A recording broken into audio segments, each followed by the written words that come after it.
কারণ অলরেডি আমরা ছোট থেকে পড়েছি যে 2 এর নাম্বার অফ গ্যামেট যেটা থাকবে, 2 এর নাম্বার অফ সেলস, এটা বিভাজন হয়ে ক্রোমোজোম সংখ্যা হ্রাস পাবে, chromosome number reduced into half of the mother cell. So diploid থাকলে transform into haploid, that is why it is reductional division. But meiosis হচ্ছে এমন একটা প্রসেস যেখানে 2 স্টেপ প্রসেস হয়ে থাকে। First step is the reductional হ্রাস বিভাজন, but in the second step just like mitosis, মাইটোসিসে যা হয়েছে সেম জিনিস এখানে হয়, সমবিভাজন আমরা বলে থাকি। অপত্য সংখ্যা, অপত্য ক্রোমোজোম সংখ্যা পুরো মাইটোসিসের মতন হয়ে যায়।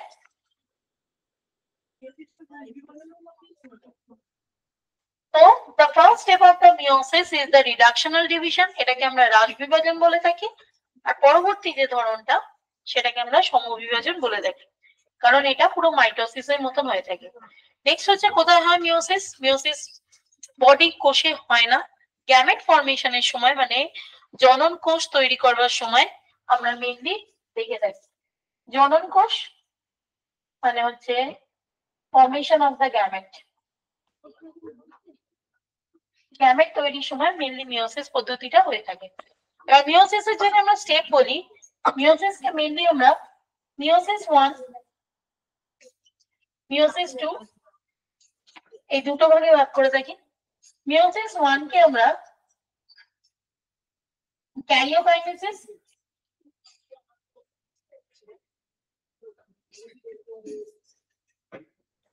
হ্যাঁ সাইটোকাইনেসিস, ক্যারিওকাইনেসিস কে আমরা ভাগ করে থাকি prophase 1, prophase 2,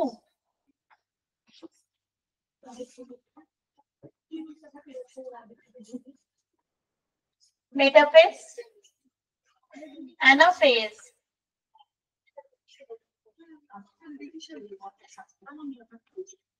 telophase.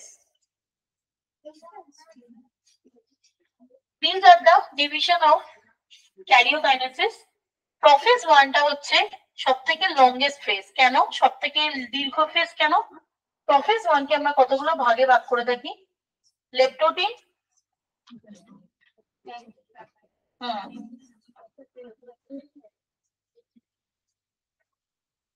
Number 2 zygotene,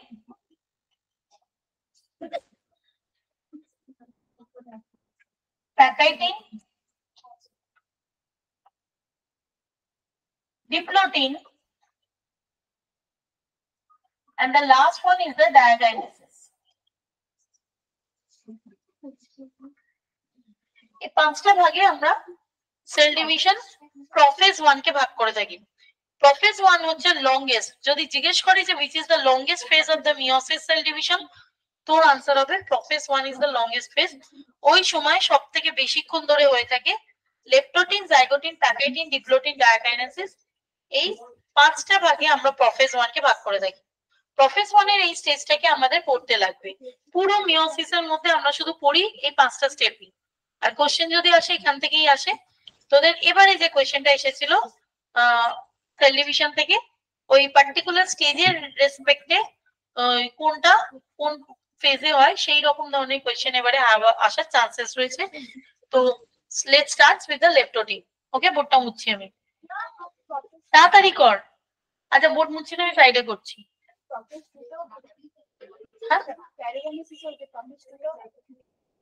হ্যাঁ prophase 1, prophase 2, metaphase, anaphase, telophase. ঠিক আছে, মনে রাখবি। প্রোফেজ 1 এর আমি যদি লেপ্টোটিনের কথা বলি,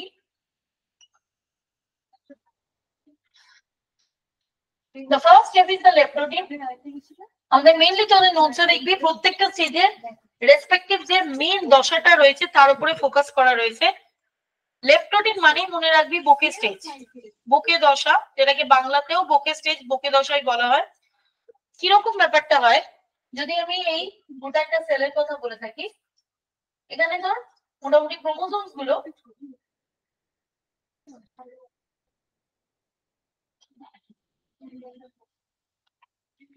নিউক্লিয়াসের এক প্রান্তে গিয়ে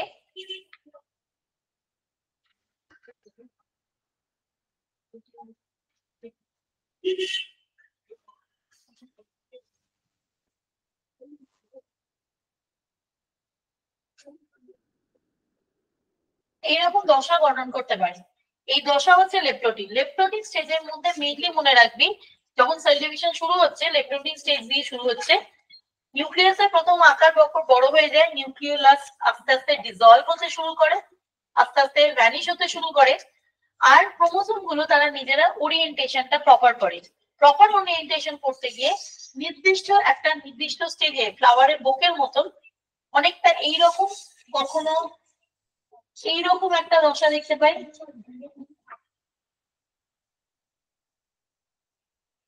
এইরকম ক্রোমোসোম গুলো একসাথে যুক্ত হয়ে এইরকম বুকে দশা, এটাকে বুকে দশা বলা হয়। তাহলে লেপ্টোটিনের সাথে বুকে দশার সম্পর্কটা দেখে নিবি। আমি তোদের বারবার করে বলছি, তোরা যেহেতু এমসিকিউ করবি, লেপ্টোটিন মানে বুকে স্টেজ, এটা হচ্ছে first stage, that is called the bouquet stage. Okay, তোদের নোটসের সব পয়েন্টস গুলোর মধ্যে বুকে দশাটা ভিভিআই করবি, যেটা রোমান নাম্বার 3 তে রয়েছে। বাকি স্টেজ গুলো তো অবশ্যই পড়ছিস। নেক্সট আমি চলে যাচ্ছি next step, that is called the zygotene. এদিকটা বুঝছি বোর্ডে।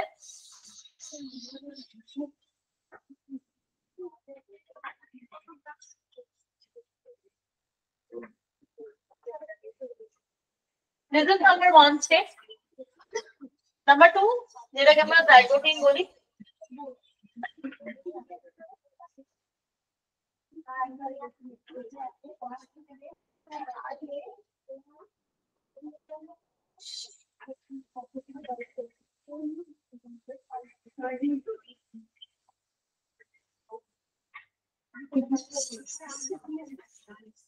হোমোলোগাস যে ক্রোমোসোমস গুলো রয়েছে, মানে যে সেম টাইপের ক্রোমোসোমস গুলো রয়েছে, তারা পাশাপাশি আসতে শুরু করে।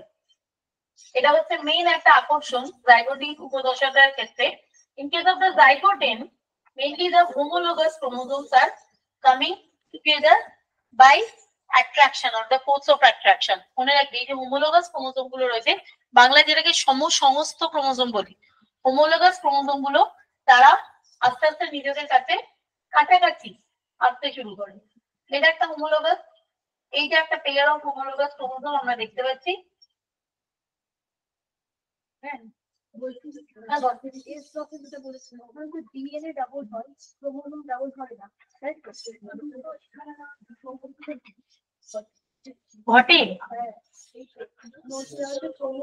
তুই কোনটার কথা বলছিস? হ্যাঁ, ডিএনএ ডাবল হয়, ক্রোমোসোম ডাবল হয় না। আর এখানে লেখা আছে ক্রোমোসোমের ডুপ্লিকেশন ঘটে। কোনটা? ক্রোমোসোমের ডুপ্লিকেশন ঘটে এস দশাতে। সিনথেটিক ফেজে ডুপ্লিকেশন হয়, ক্রোমোসোম তো বাড়ে, মাল্টিপ্লিকেশন তো হয়। ঠিক আছে, ডাবল হয় না মানে এটা কি? ক্রোমোসোম ভলিউম ডাবল হয় না, ডুপ্লিকেশন বাড়ে, নাম্বার বাড়ে, মানে সংখ্যায় ডাবল হয় না, বাড়ে, ভলিউম বাড়ছে, ভলিউম বাড়ছে, জিনোম কোয়ান্টিটি ইনক্রিজেস, তবে সেটা ডুপ্লিকেশন হচ্ছে না। একটা জিনিস বারবার করে ডুপ্লিকেশন হচ্ছে না, ঠিক আছে। ডুপ্লিকেশন যেটা আমরা তোর এতে পড়েছিলাম, তোর মিউটেশনের সাথে ডুপ্লিকেশন, অ্যানুপ্লয়েডি, ট্রান্সলোকেশন, ওই জিনিসগুলো, ওইগুলো হবে না, তবে ভলিউম অফ জিনোম বাড়তে হবে, নয়তো সেল ডিভিশন হবে না। ঠিক আছে, আচ্ছা। তো সমস্ত ক্রোমোসোম মানে হোমোলোগাস ক্রোমোসোম গুলো আস্তে আস্তে আসতে শুরু করে জাইগোটিন দশায়। পার্টিকুলার যে কি সেন্টেন্স রয়েছে কিংবা কি ওয়ার্ড রয়েছে, যেটা তোরা অলরেডি শুনেছিস, সাইনাপটোনিমাল কমপ্লেক্স, বাইভ্যালেন্ট ফরমেশন, এই জিনিসগুলো কিন্তু, এটাকে আমরা বাইভ্যালেন্ট বলবো। এই যে দুটো পাশাপাশি রয়েছে, এটা হচ্ছে বাইভ্যালেন্ট।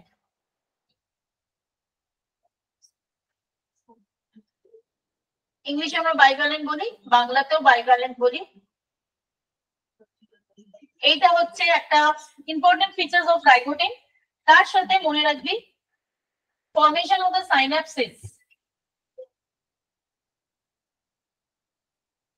Synaptonemal complex.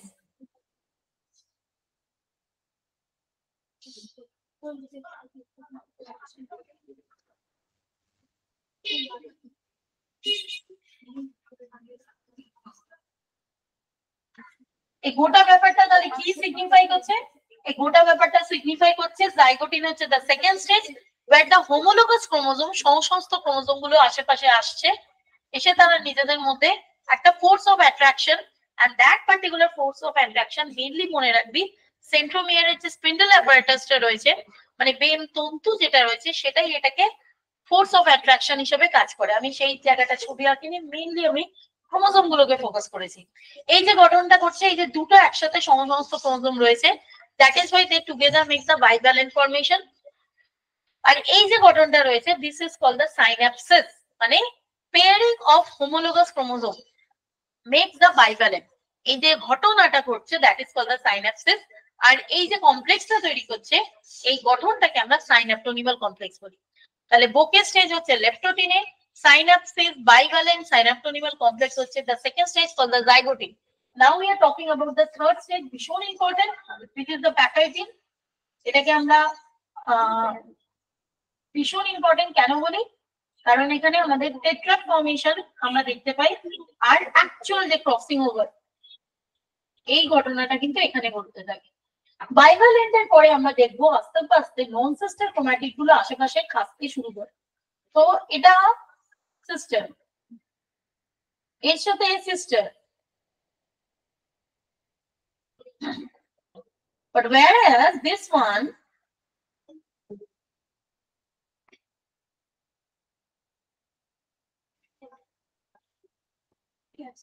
নন সিস্টার, তাই তো?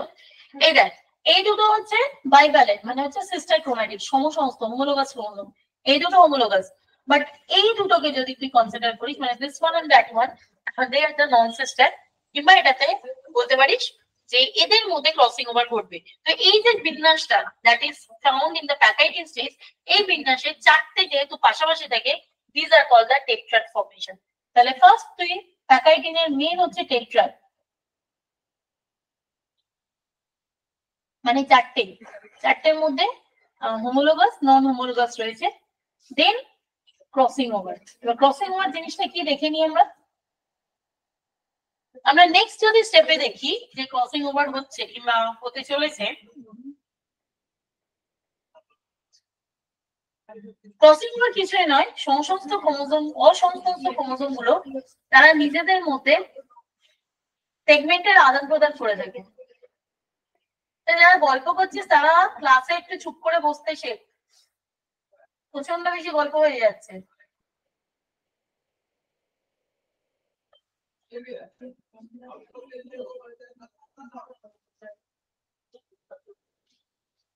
এই যে এক্স এর মতন যে আকারটা, মানে এই যে this is called the crossing over. Crossing over হচ্ছে, এরপরে যেটা পাবি সেটা হচ্ছে ক্রস ওভার প্রোডাক্ট পাবি। ওকে, তো এই যে ঘটনাটা ঘটলো that is called crossing over.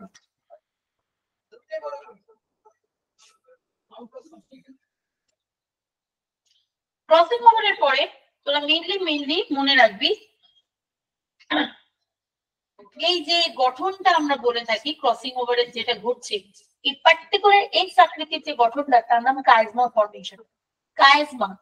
কাইজমা হচ্ছে এই যে x, this is the process of crossing over, but under the process of the crossing over there is a special formation of structure which is called chiasma.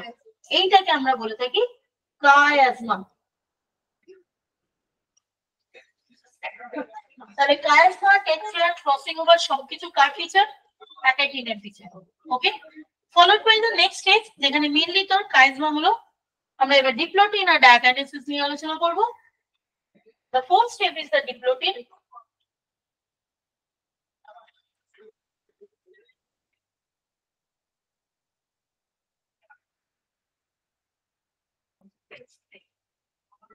ডিপ্লোটিনে crossing over, তার pachytene মানে তো pachytene শুরু হয়েছিল crossing over দিয়ে, হয়ে গেছে, ডান।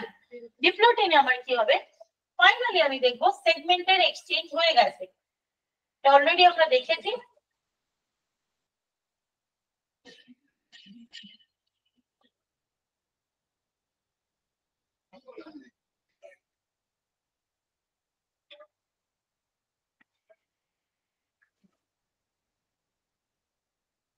ডান, তাহলে এই দুটোকে দেখলে তোরা বুঝতে পারবি যে এই তো সঙ্গীতা তোর নোটটা দেখো।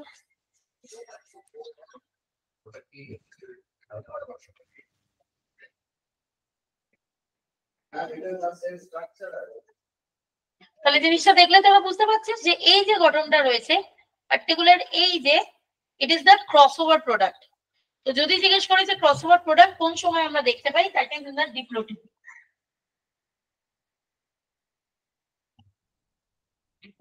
ক্লিয়ার হয়েছে? Now we have the last one, যেটাকে আমরা বলে থাকি, আচ্ছা তোরা কিন্তু নোটসে অলরেডি যেগুলো আমি বলছি টেট্রাড, ক্রসিং ওভার, এই যে কি টার্ম গুলোকে কিন্তু মার্ক করে নিবি, বাকিগুলো তো পড়বি। ডিপ্লোটিন যেখানে টার্মিনালাইজেশন কিংবা প্রান্তিকরণ হবে, কেন হবে? হয়ে গেছে, মানে ক্রসিং ওভারটা যখন আমি যদি এই ব্যাপারটাকে তোর এই প্রেমতন্ত্র গঠনে কিংবা অ্যাস্ট্রাল স্ট্রেট গঠনে যদি আমি বলে থাকি, অ্যাকচুয়ালি ঘটনাটা এইরকম ভাবে ঘটে। এখানে সেগমেন্টের এক্সচেঞ্জ হয়েছে, যা যা হবার হয়েছে, ওই এদের মধ্যে প্রান্তিকরণ যেটাকে টার্মিনালাইজেশন বলে, টেলোফেজে আমরা যেটা দেখে থাকি সেই জিনিসটা কিন্তু হতে থাকবে। এই মুভমেন্ট কিন্তু এরকম ভাবে হতে থাকে। তো that is also very important. ডিপ্লোটিনে এখানে ক্রসিং ওভারের পরে এখানে টার্মিনালাইজেশন,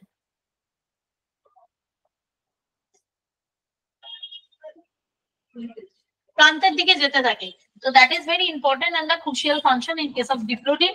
তোরা ডিপ্লোটিনের ক্ষেত্রে টার্মিনালাইজেশনটাকে মার্ক করবি, প্রান্তিকরণ অবশ্যই বাকিগুলো পড়বি। And the last one is the diakinesis. ডায়াকাইনেসিসটা অনেকটা সেই টেলোফেজের মতন, ক্রোমোজোম ছোট মোটা হয়ে যাবে, ছোট মোটা হয়ে যাবে, হয়ে গিয়ে প্রফেজ 2 তে চলে যাবে। প্রফেজ 2 হয়ে যাচ্ছে ঠিক জাস্ট লাইক আমাদের নর্মাল মাইটোসিসের প্রফেজ 1 এর মতো। মাইটোসিসের যে প্রফেজ মেটাফেজ, সিম্পল মাইটোসিসটা তোরা তুলনা কর, প্রফেজ মেটাফেজ অ্যানাফেজ। আপনি এটা ফলো করুন, ওদের আরেকটা আমি ওই পুরোটা দিয়ে দেবো যারা পায়নি। হ্যাঁ ঠিক আছে, আমি যখন এটা করবো তখন দিচ্ছি। আচ্ছা এই নোটটা কে কে পেয়েছিস? পুরো কমপ্লিট সেলের নোটটা কে কে পেয়েছিস? সকলেই মোটামুটি পেয়েছে। যেটা স্ক্রিন আছে ওই একটা কপি দেখে নিবি, তুই পরে নিয়ে নিবি, ঠিক আছে? ওটা ভিডিওটা তবে একটা ঠিক আছে, ওটা আমাকে তাহলে দিয়ে যাবি। হ্যাঁ, ক্লাস হয়ে গেলে আমাকে দিয়ে যাবি। তুই পাসনি? হ্যাঁ বাইরে, ঠিক আছে। তাহলে এই হচ্ছে টার্মিনালাইজেশন। তাহলে আমি তোদের বারবার করে বলছি, কি করে মনে রাখবি? লেপটোটিন মনে রাখবি বোকেসে, জাইগোটিন মনে রাখবি কি, জাইগোটিনে কি কি দেখতে পাস আমাকে বল? Bivalent formation, synapses, synaptonemal complex. Third stage যেটা আমরা বলবো, that is the most crucial phase, that is the pachytene, যেখানে ডিভিশন হচ্ছে, যেখানে ফার্স্টে ক্রসিং ওভার, ফার্স্টে টেট্রাড চারটে আসবে, তারপর ক্রসিং ওভার, ক্রসিং ওভারের পর ট্রায়াঙ্গল ফর্মেশন, ফাইনালি হয়ে গেল ডিভিশন ডিপ্লোটিন, যেখানে তোর ক্রসওভার প্রোডাক্ট পাবি, টার্মিনালাইজেশন পাবি। আর finally we have the last one, যেটাকে আমরা ডায়াকাইনেসিস বলে থাকি। ক্রোমোজোমের আকার ছোট মোটা হচ্ছে, এখানে তো হয়ে গেল, হবার পর এটা কি করবে? এমনি পড়ে থাকবে না, এইটা আবার ছোট মোটা হয়ে নেক্সট ফেজ অফ সেল ডিভিশনের মধ্যে চলে যায়, যেখানে আবার প্রফেজ 1 দিয়ে শুরু হচ্ছে, মানে প্রফেজ দিয়ে শুরু হচ্ছে, প্রফেজ, মেটাফেজ, অ্যানাফেজ, টেলোফেজ, সবাই মাঝখানে আসবে, নর্মাল সম বিভাজনটা হয়ে থাকবে, মানে ইকুয়েশনাল ডিভিশন হয়ে থাকবে। ওকে, আন্ডারস্টুড? তাহলে আমরা মোটামুটি সেল ডিভিশন এখানে শেষ করছি। তোরা সেল ডিভিশনের মধ্যে আমরা নিটের জন্য যেটা বেশি ফোকাস করবো, সেল সাইকেলের লেন্থ, সেল সাইকেলের আকার। আচ্ছা, গোটা সেল সাইকেল হতে একটা ইউক্যারিওটিকের সময় লাগে মোটামুটি তোর 90 মিনিটস। একটা ব্যাকটেরিয়া বল, যে কোনো ব্যাকটেরিয়া, ইস্টের ক্ষেত্রে বল, ব্যাকটেরিয়ার ক্ষেত্রে বল, সেল ডিভিশনের লেন্থ কিন্তু মাত্র 90 মিনিটস। whereas আমাদের ক্ষেত্রে মানে ইউক্যারিওটিকের ক্ষেত্রে ইট ইজ বিন 24 আওয়ার্স, প্রায় একদিন সময় লাগে সেলটা ডিভাইড করতে। সেল ডিভিশনের গুরুত্ব কি, মানে বেসিক যে কোয়েশ্চেন্স গুলো হয় সেগুলো আমরা দেখবো। নেক্সট আমরা ফলো আপ করবো মাইটোসিসের, যেটা আমি আগের দিনও বলেছি। ক্যারিওকাইনেসিস, সাইটোকাইনেসিসের ডিফারেন্সটা ভালো করে দেখবি, আর মিওসিসটার উপরে বেশি ফোকাস করবি। ওকে, তো মোটামুটি আমরা সেল ডিভিশন শেষ করে আমরা এবার cell structural unit of cell আমরা সেটাই চলে যাচ্ছি। ওকে, মোটামুটি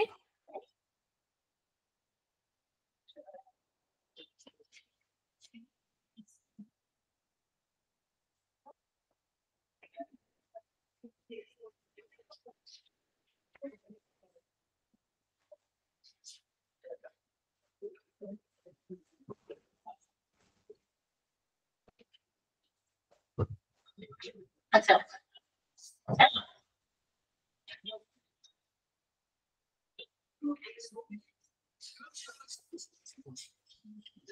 ক্লাস 8 থেকে আমরা সেল করে আসছি।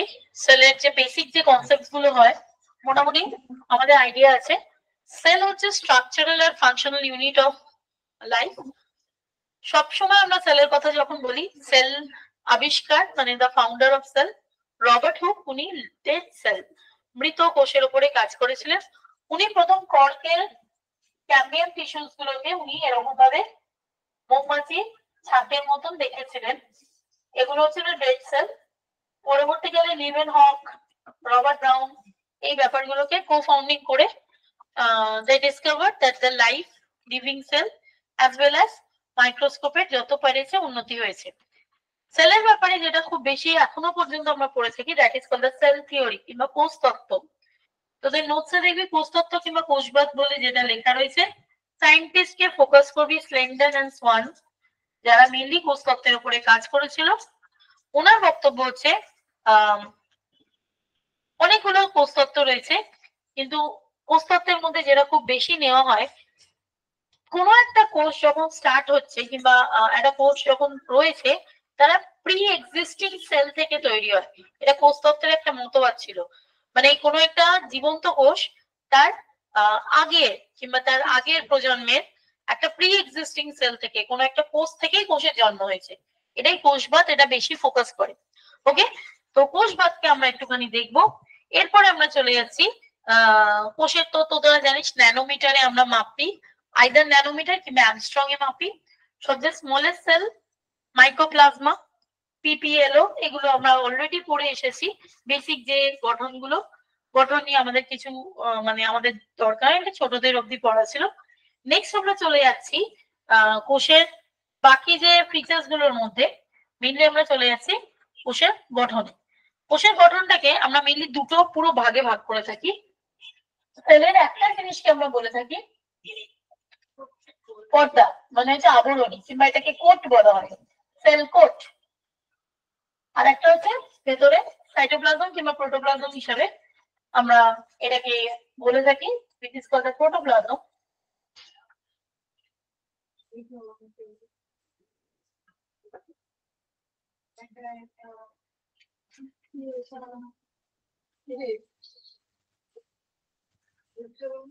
প্রোটোপ্লাজম কি দিয়ে তৈরি? নিউক্লিয়াস থাকবে, সাইটোপ্লাজম থাকবে। সাইটোপ্লাজমের মধ্যে মেইনলি যেটা থাকে সেটা কিংবা কোষ অঙ্গাণু বলে থাকে। Okay, right. তাহলে আমরা এটা হচ্ছে generalised feature of a cell. একটা সেলকে যদি আমরা ডিভাইড করি বেসড অন দেয়ার নেচার, আমরা সেলকে মেইনলি তিনটে ভাগে ভাগ করে থাকি, তিনটে নেচারে ভাগ করে থাকি। অলরেডি এটা আমরা আগের দিন ক্লাসিফিকেশনে পড়েছিলাম, 5 কিংডম ক্লাসিফিকেশনে। সেলকে একটা হচ্ছে তো প্রোক্যারিওট,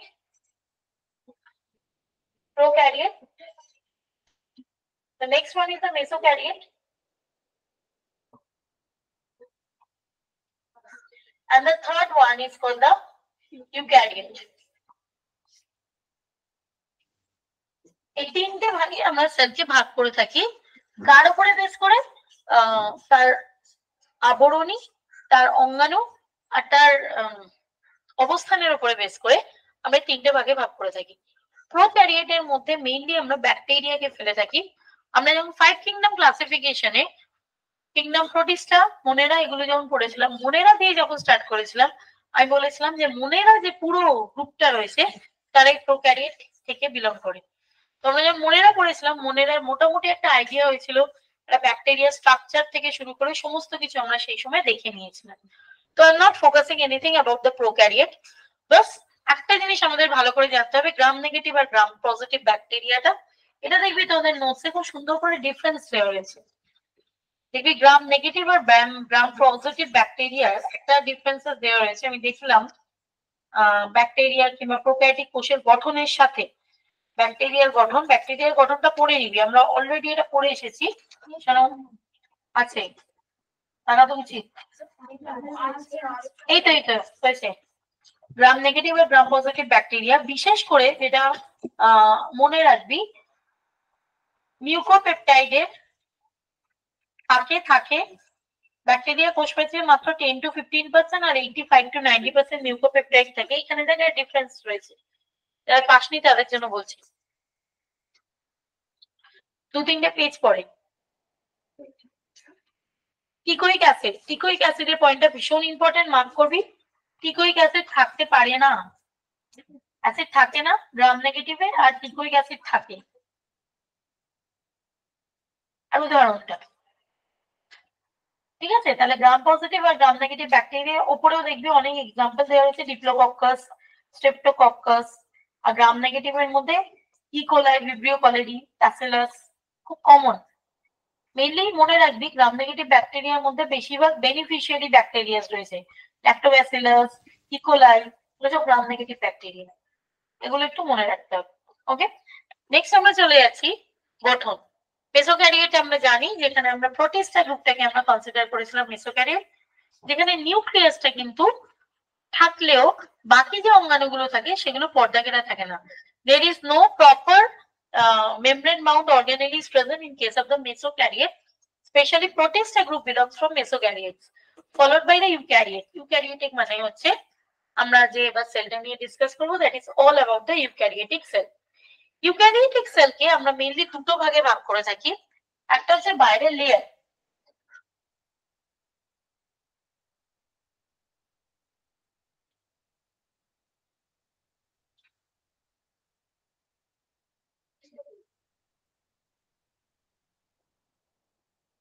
বাইরের দিকে যে লেয়ারটা থাকে, that one is one protective layer, তার ভেতরেও একটা প্রোটেক্টিভ লেয়ার থাকে। তো এই প্রোটেক্টিভ লেয়ারকে মেইনলি আমরা দুটো লেয়ারে ভাগ করে থাকি। একদম নন লিভিং একটা লেয়ার থাকে, মানে মৃত, দ্যাট ইজ কল কোষ প্রাচীর, সেল ওয়াল। আর একটা জীবিত থাকে, সেটা হচ্ছে লিভিং, দ্যাট ইজ কল কোষ পর্দা। কোষ প্রাচীর কাদের থাকে? প্রোক্যারিওটের থাকে আর উদ্ভিদ কোষের থাকে। ঠিক আছে, কোষ প্রাচীর প্রোক্যারিওটের আর উদ্ভিদ কোষের ক্ষেত্রে কোষ প্রাচীর থাকে। তোমরা একটু কোষ প্রাচীর আর কোষ পর্দাটাকে দেখে নাও।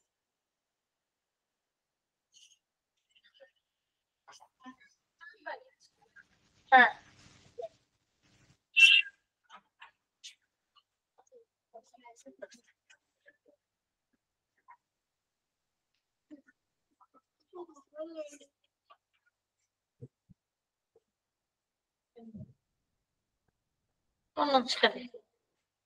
মার্ক করতে অসুবিধা হচ্ছে, কিন্তু মার্ক করে নিস।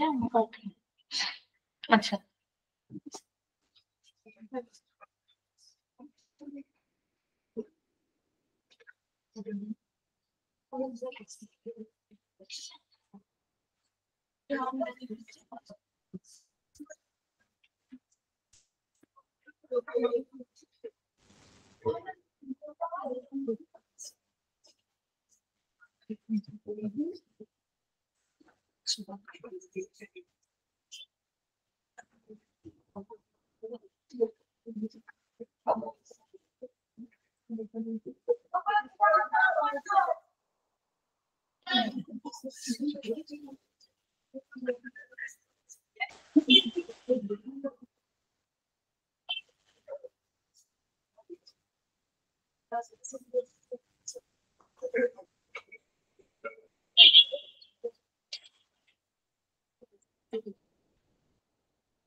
আচ্ছা, নেক্সট আমি চলে যাচ্ছি যেটা first protective covering, that is the cell wall. Cell ওয়ালের যদি আমি বাইরের দিকে লেয়ারটা দেখি, that is very thick in structure, rigid, একটা খুব দৃঢ় মজবুত। কেন দৃঢ় মজবুত? কারণ এর মধ্যে কম্পোজিশন সেরকম। There are 3 layers present at a time in cell wall. Primary ওয়ালটা থাকবে ভেতর দিকে, মানে ধরুন এটা সেল, এই দিকটা সেল, ঠিক আছে। সেলের একদম ভেতর দিকে ফেস করছে যেটা সাইটোপ্লাজমের দিকে, that is the first layer which is called a primary layer, গৌণ layer কিংবা গৌণ প্রাচীর। নেক্সট প্রাচীর, মাঝখানে একটা লেয়ার থাকে যেটাকে মধ্যচ্ছদা কিংবা মিডল ল্যামেলা বলে থাকি। ওকে, and followed by the last layer যেটা আলটিমেট বাইরের দিকে ঘিরে থাকে, that is the secondary layer কিংবা গৌণ আবরক আমরা বলে থাকি। এবার বক্তব্য হচ্ছে, মনে রাখবি প্রাইমারি লেয়ার সেকেন্ডারি লেয়ার এই দুটোর মধ্যে সেলুলোজ হেমিসেলুলোজ পেকটিন প্রচুর পরিমাণে থাকে, বাট সেকেন্ডারি লেয়ারের কিন্তু দৃঢ়তা অনেক বেশি হয়। Secondary layer is much more rigid and much more thicker, মোটা হয়। কেন? কারণ the amount of the pectin in case of the secondary layer is much more than that of the primary layer. Cellulose hemicellulose pectin সবই থাকে, কিছু কিছু ক্ষেত্রে পেকটিনের পরিমাণটা সেকেন্ডারি লেয়ারে কিন্তু সবসময় বেশি থাকবে, নট কিছু কিছু ক্ষেত্রে। সেই জন্য সেকেন্ডারি লেয়ারের আবরক পর্দাটা বেশ মোটা আর পুরু হয়। ওকে, ফলোড বাই মানে এদের যে মিন বিটুইন যে layer, that is the middle leveller. Middle লেভেলের মধ্যে সুবেরিন, তারপরে তোর সেলুলোজ হেমিসেলুলোজ থাকে। সুবেরিনটা একটুখানি বেশি পরিমাণে থাকে, that makes you the middle লেভেলা। তো তোরা নোটসে যে কোনো জায়গাতেই যেখানে থাকবে composition of each and every layer একটুখানি ফোকাস করবি। হেমিসেলুলোজ সেলুলোজ পেকটিন সুবেরিন কোথায় কোথায় থাকে, সেকেন্ডারি লেয়ার কেন মোটা হয়, তার পারমিবিলিটি কেন বেশি, এটা কিন্তু আমাদের একটুখানি জেনে নিতে হবে কোষ প্রাচীরের ক্ষেত্রে। ওকে, আর কিছু আমি কম্পোনেন্ট যেগুলো বলিনি সেগুলো কিন্তু আছে, যেমন বল ট্যানিন বল কাইটিন বল, এগুলো হয়ে থাকে, কম বেশি থাকে, but cellulose hemicellulose are the most important thing যেটা আমি বললাম। আর বারবার করে মনে রাখবি প্রাইমারি লেয়ারটা ভেতর দিকে থাকে, যেখানে কোষ পর্দা থাকবে সেখানে প্রাইমারি লেয়ারটা ফেস করবে, আর সেকেন্ডারি লেয়ারটা বাইরের দিকে থাকবে।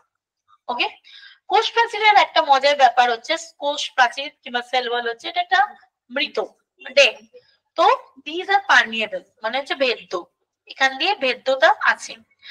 আরেকটা জিনিস আমাদের মাথায় রাখতে হবে, that is the plasmodesmata or plasmodesmata, যেটা দুটি কোষের সংযোগ স্থলে থাকে। কিরকম হয়? এই ধরনের একটা কোষ, তার সেল ওয়াল রয়েছে, এখানে আরেকটা কোষ রয়েছে,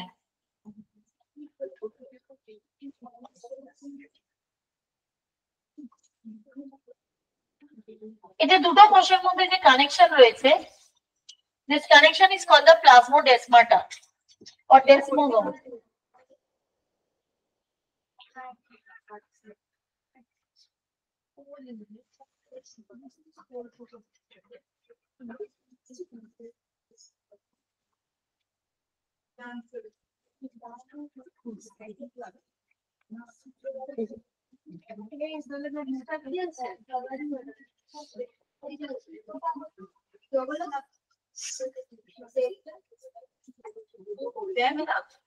ডেসমোজোম আর প্লাজমোডেসমাটা, এটা হচ্ছে দুটো সেলের মধ্যে এরকম ভাবে কিছু কানেকশন থাকে, দুটো সেলের মাঝখানে। যেমন এখানে একটা সেল রয়েছে আর এখানে একটা সেল রয়েছে, তো এই যে দুটো সেল যেটা দিয়ে যুক্ত থাকে তাকে বলে প্লাজমোডেসমাটার কানেকশন। এই প্লাজমোডেসমাটার দিয়ে কিন্তু মেইনলি মনে রাখবি জল কিংবা লিকুইড যে পার্টিকেলস গুলো রয়েছে সেগুলো কোষ থেকে আরেক কোষে যায়। মেইনলি মনে রাখবি প্লাজমোডেসমাটা হচ্ছে লিভিং কোষের মধ্যে সম্পর্ক। যখন আমরা প্লান্ট ফিজিওলজি পড়বো, যেখানে জল পরিবাহিত হয়, দেয়ার আর টু থিওরিজ আর দেয়ার, সিমপ্লাস্ট আর অ্যাপোপ্লাস্ট। ঠিক আছে, নামটা শোনা তোলে। এই যে সিমপ্লাস্ট যেটা, সেটা কোষ থেকে এমনি চলে যাচ্ছে, বাট অ্যাপোপ্লাস্ট যেটা রয়েছে কর্টেক্স থেকে অন্য যে কোষে যাবে সেখানে কিন্তু প্লাজমোডেসমাটার হেল্পটা নেয়। মানে this is a connection of bridge connection between two cells, এইখান দিয়ে কিন্তু আমাদের কানেকশনটা হয়। আর যেহেতু উদ্ভিদ কোষ আমরা করছি, প্লান্ট সেল, প্লাজমোডেসমাটা আমাদের জানতে হবে this is directly related to the cell ওয়াল, কোষ প্রাচীরের সাথে ডাইরেক্টলি যুক্ত থাকে। কম্পোজিশন সেম, খুব একটা কিছু ডিফারেন্স থাকে না, pectin cellulose hemicellulose suberin cutin এগুলোই থাকে। এই জিনিসগুলো কিন্তু এখানে সাংঘাতিক ভাবে কাজ করে। মনে রাখবি একটা কোষ যখন কাজ করছে না, তার মানে তার সাপ্লাই অফ নিউট্রিয়েন্ট বন্ধ করে দেওয়া হয়েছে। একটা কোষ গাছের পাতা দেখবি শীতকালে জ্বলে যায়, জানিস তো? সেই যে ব্যাপারটা হচ্ছে, তার পেছনে অনেকগুলো কারণ রয়েছে, বাট আমাদের যে যখন আমরা জাইলেম ফ্লোয়েম পড়বো, ফ্লোয়েমে যে পার্টিকুলার যে নালীটা রয়েছে যেটাকে কম্প্যানিয়ন সেল মানে সঙ্গী কোষ বলা হয়, কম্প্যানিয়ন সেল, তাদের মাঝখানে যে প্লাজমোডেরমাটার কানেকশনটা রয়েছে, এখানে সুবেরিন দিয়ে পুরো মুখটা বন্ধ করে দেবে। তো কোনো একটা কোষে যদি কনস্ট্যান্ট যেখানে ফ্লো করছে সেখানে তুই মাঝখানে রাস্তাটা বন্ধ করে দিবি, তো ওই কোষটা নিউট্রিয়েন্ট পাচ্ছে না, ল্যাক অফ নিউট্রিয়েন্ট, আর তার জন্য পাতা হলুদ হয়ে আস্তে আস্তে পাতাটা মারা যেতে কিংবা পাতা ঝরতে শুরু করে দেবে। তো প্লাজমোডেরমাটার কানেকশনটা কিন্তু ভীষণভাবে ইম্পর্টেন্ট। ওকে, তো প্লাজমোডেরমাটা এখানে নিশ্চয়ই থাকবে, এরপরে থাকবে, এখানে না থাকলেও। তো তোরা কোষ প্রাচীরের গঠন, প্রত্যেকটা জিনিসের কম্পোজিশন একটুখানি দেখে নিবি। কোষ প্রাচীরের স্থূলীকরণটা একটু দেখবি যে কি করে হচ্ছে। তার মধ্যে তোরা বেশি বেশি করে কুপাকৃতি ট্রিটেড নাম্বার 5 নোটসে খুঁজে বার কর, কোষ প্রাচীর বার কর, তারপরে প্লাজমোডের ডেসমাটা মার্ক কর, সিমপ্লাস অ্যাপোপ্লাস মার্ক কর।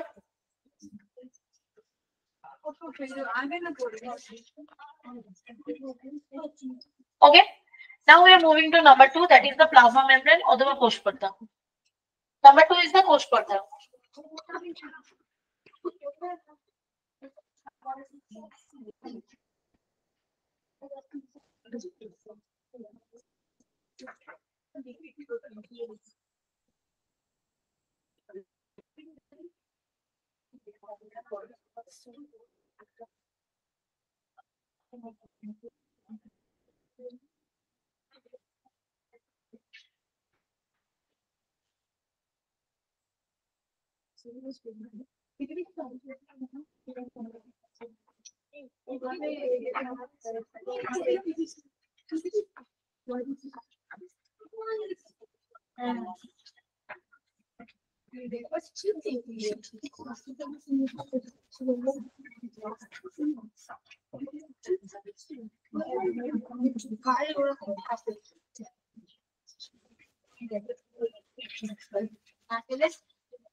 আচ্ছা, আমরা এবার নেক্সট যেটা চলে যাচ্ছি সেটা হচ্ছে প্লাজমা মেমব্রেন, যেটাকে আমরা বলে থাকি কোষ পর্দা।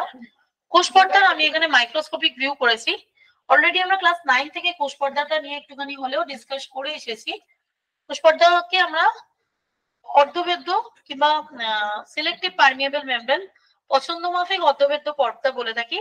এটা সিলেক্টিভ পারমিয়েবল মেমব্রেন, কারণ এটা যদি আউটসাইড সেল হয়, কোষের বহিস্থ অংশ, আর এটা হচ্ছে ভেতরের অংশ, অন্তস্থ অংশ, বাইরে থেকে ভেতরে কিংবা ভেতর থেকে বাইরে কি যাবে সেটা কিন্তু তাদের উপরে ডিপেন্ড করছে।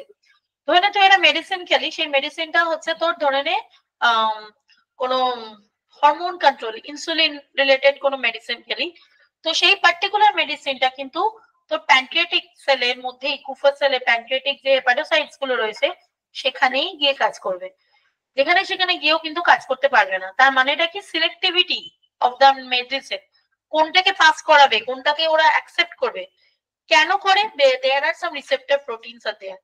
এই যে প্রোটিনস গুলো রয়েছে, this are called the polar head, মানে বাংলায় আমরা যেটাকে বলে প্রান্তীয় প্রোটিন, প্রান্ত থাকে, এই রকম জিনিসগুলো যেগুলো থাকে সেটা হচ্ছে পোলার হেড।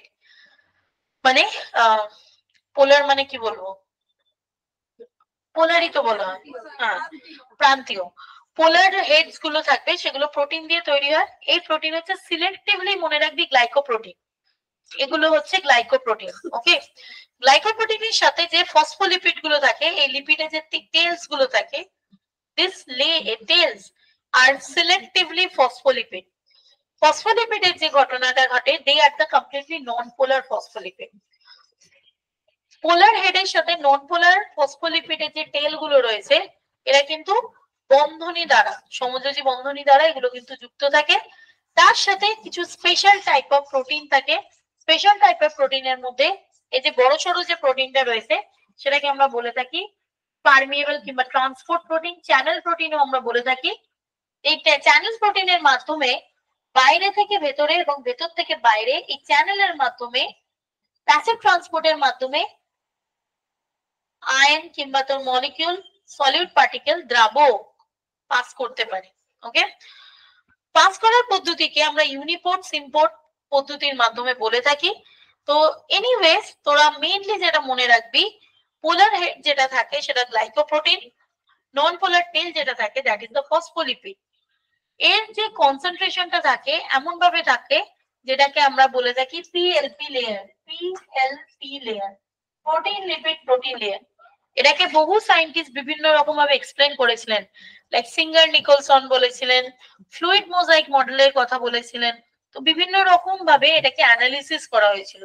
শুধু প্রোটিন আর লিপিড থাকে না, there are some more thing is there which is carbohydrate, যেটাকে আমরা পলিস্যাকারাইড বলে থাকি, যেটা কিনা তোর এক্সট্রিনসিক যে প্রোটিন, মানে গ্লাইকোপ্রোটিনের যে মাথা রয়েছে, সেটা ভেতর দিকেও থাকতে পারে, বাইরে থেকেই থাকতে পারে। এই গ্লাইকোপ্রোটিনের মাথার সাথে কিংবা এক্সট্রিনসিক প্রোটিনের, বহিস্থ প্রোটিনের মাথার সাথে এই পলিস্যাকারাইড গুলো এরকম গ্লাইকোসাইডিক বন্ধনী দ্বারা, তোমরা জানিস যে কার্বোহাইড্রেটের গ্লাইকোসাইডিক বন্ধনী থাকে, গ্লাইকোসাইডিক বন্ড থাকে। তো গ্লাইকোসাইডিক বন্ডের মাধ্যমে they are making a chain like of structure, so that actually helping out for various function. Depend করছে কোথাকার সেল। যদি আমরা বলি যে তোর আমাদের আরবিসির কথা বলা হয়, তোরা দেখবি ওখানে 50 to 40 সামথিং পার্সেন্টেজ দেওয়া রয়েছে যে কোনটাতে কত পার্সেন্ট কি কি থাকে। তোরা লোহিত রক্তকণিকায় যেটা রয়েছে দেখ, 52% প্রোটিন, 40% লিপিড, 8% কার্বোহাইড্রেট। ভীষণ ভাবে ইম্পর্টেন্ট, এই মার্ক গুলো করবি। ওকে, প্রোটিনের ধারণা, প্রোটিন গুলো কি কি আর কারা কারা আইডিয়া দিয়েছিলেন, Daniel Davson, Robertson, fluid mosaic model, Singer Nicolson, এই নামগুলো একটু আমরা দেখে নেব।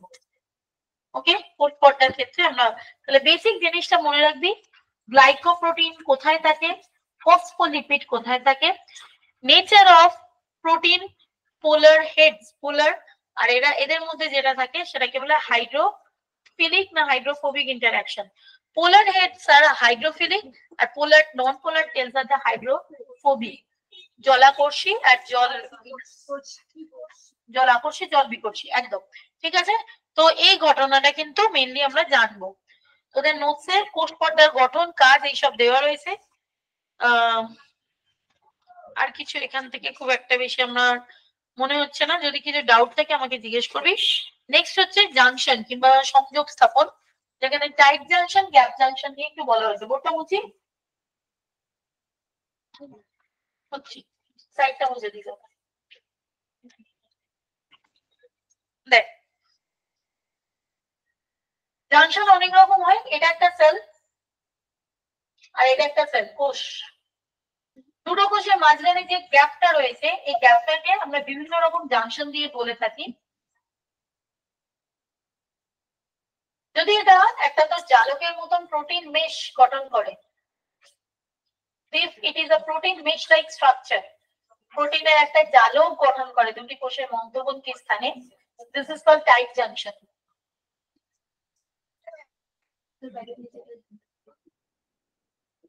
এটা নাম্বার 1। নাম্বার 2 যেটাকে আমরা বলে থাকি অ্যাডেশন জাংশন।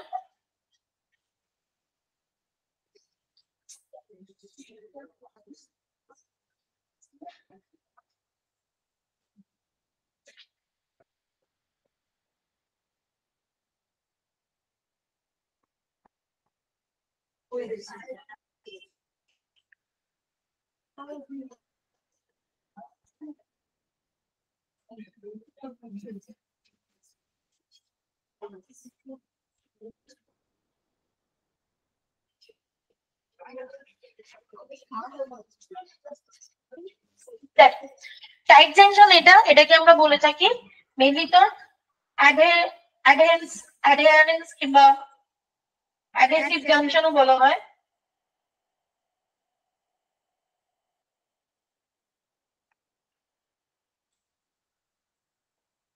অ্যাডহেরেন্স জাংশন কিংবা অ্যাডহেশন জাংশন, এটাকে অ্যাডহেশন জাংশনও বলা হয়, সংযোগ স্থাপনকারী জাংশন। ভালো করে দেখ, এইখানে দুটো কোষ রয়েছে, এটা একটা কোষ, এটা একটা কোষ। আমি এখানে কোষের মাঝখানে লাইনটা বলছি, এদের মাঝখানে কিছু ফিলামেন্টাস প্রোটিন থাকে, মানে তো সুতোর মতন কিছু প্রোটিন থাকে।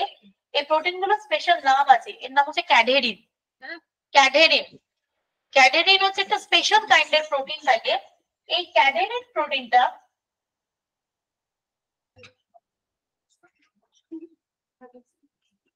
একটা মেশ কিংবা জাংশন হিসেবে কাজ করে, মানে দুটো জিনিসকে যদি গার্ডার দিয়ে বাঁধা যায়, সেই গার্ডারটা হচ্ছে cadherin. This is a kind of protein. এই অ্যাডহেশন জাংশনে আমরা পার্টিকুলার ক্যাডহেরিন প্রোটিনকে আমরা দেখে থাকি, তোদের নোটসে আছে, এটাকে একটুখানি দেখে নিবি। নেক্সট আমরা চলে যাচ্ছি ডেসমোজোম। হ্যাঁ, হেমিডেসমোজোম দরকার নেই, তোরা ডেসমোজোমে যাবি, দেখিয়ে দিচ্ছি তোদের।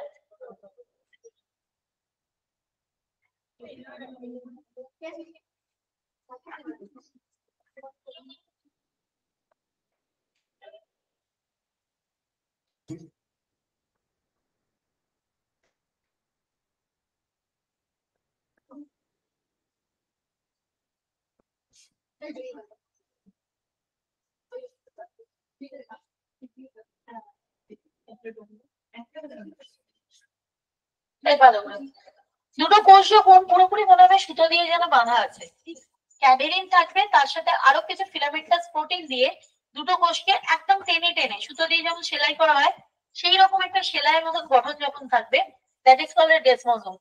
ডেসমোজোম হচ্ছে দুটো কোষের মধ্যে আরো বেশি একটা টাইট জাংশনের উদাহরণ, যেখানে microfilament along with cadherin protein together makes the junctional like structure which is called the desmosome. ওকে, তো এই তিনটে ভালো করে দেখবি, টাইট জাংশন, অ্যাডহেরেন্ট জাংশন কিংবা অ্যাডেশন জাংশন, আর একটা হচ্ছে ডেসমোজোম, আর হ্যাঁ গ্যাপ জাংশন আছে।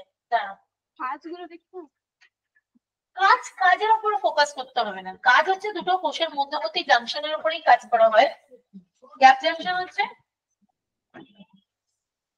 কানেকশন থাকে না, কানেকশন প্রোটিন থাকে, এখানেই দেখে।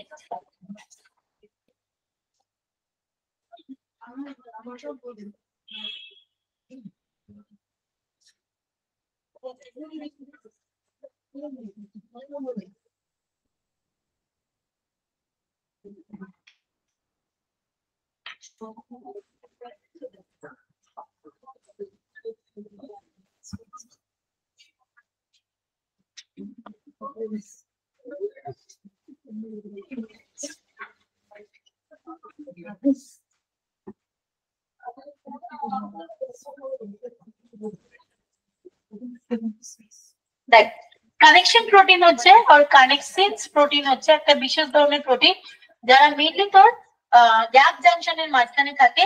এই অনুনালিকা দিয়ে কিংবা এই সূত্র দিয়ে পাসিং অফ লিকুইড, মানে কোষ থেকে অন্য কোষে যে পাতলা তোর যেটাকে সাইটোপ্লাজমিক ফ্লুইড কিংবা সাইটোসোয়াল ফ্লুইড বলা হয়, কোষের ফ্লুইডের পরিবর্তন কিংবা যাতায়াত আছে একটা কানেকশন। এই কানেকশনটা কিন্তু রাস্তাটাকে ব্লক করে না, যাতায়াতের সুবিধা করে। গ্যাপ জাংশন দিয়ে কিন্তু একটা কোষ থেকে আরেকটা কোষে ট্রান্সপোর্ট কিন্তু ভালোভাবে সম্ভব হয়, that is due to the gap junction.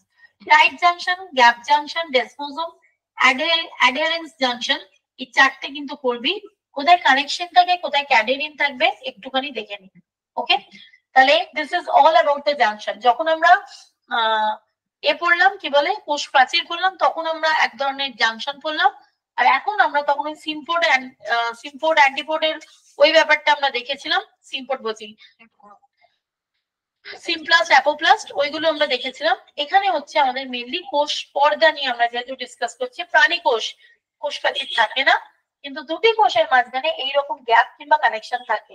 আর আরেকটা জিনিস বারবার করে বলছি, যখনই কোনো সেল ক্যান্সারাস সেলে পরিণত হয়, এদের মাঝখানে যে গ্যাপ থাকে, there will be no gap junction. এই কানেকশন প্রোটিন বল, এই প্রোটিন গুলো বল নষ্ট হয়ে যায়, ওই গিয়ে কোষের মধ্যে কোষ উঠে যায়, যেটাকে আমরা বলেছিলাম আগের দিন যে কন্ট্যাক্ট ইনহিবিশন। এই মাঝখানে গ্যাপটা ভীষণ জরুরি। সব কোষের মাঝখানে কিন্তু গ্যাপ থাকে, যতই ঘন হোক, ঘন হলেও তাদের মাঝখানে মাইক্রোফিলামেন্টাল গ্যাপ থাকে, যেটা এদের ক্ষেত্রে থাকে না, ক্যান্সারাস কোষের ক্ষেত্রে। ওকে, নেক্সট আমরা যেটাতে চলে যাচ্ছি। আচ্ছা, ডায়াবেটিস একটু দেখে নিবি। ডায়াবেটিস আমরা তোর যে ব্লাড সেল ডাব্লিউবিসি এর ক্ষেত্রে দেখতে পাওয়া যায়। এটা আমরা মেইনলি যখন ইমিউন সিস্টেম পড়বো তখন আমরা এগুলো নিয়ে একটুখানি পড়বো। মুভমেন্ট, আচ্ছা মুভমেন্ট, চলো মুভমেন্টটা বলে দিই।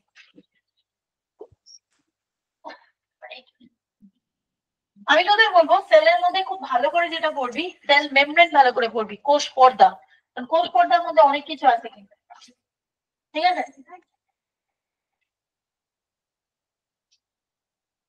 Transport,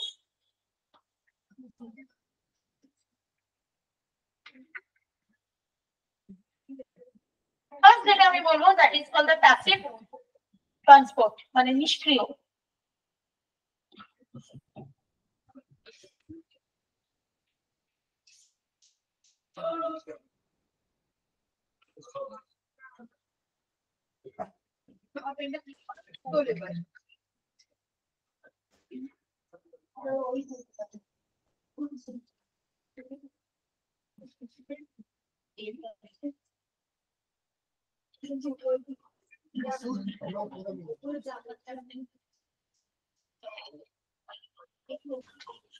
Facilitate diffusion.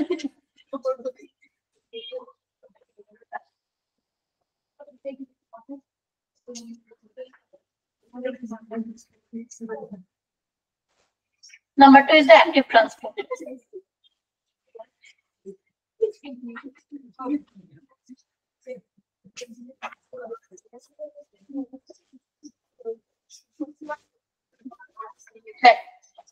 ট্রান্সপোর্ট দুরকম ভাবে হতে পারে। একটাকে আমরা বলে থাকি নিষ্ক্রিয় ব্যাপক, যেটাকে বলা হয় প্যাসিভ ট্রান্সপোর্ট। মানেটা কি?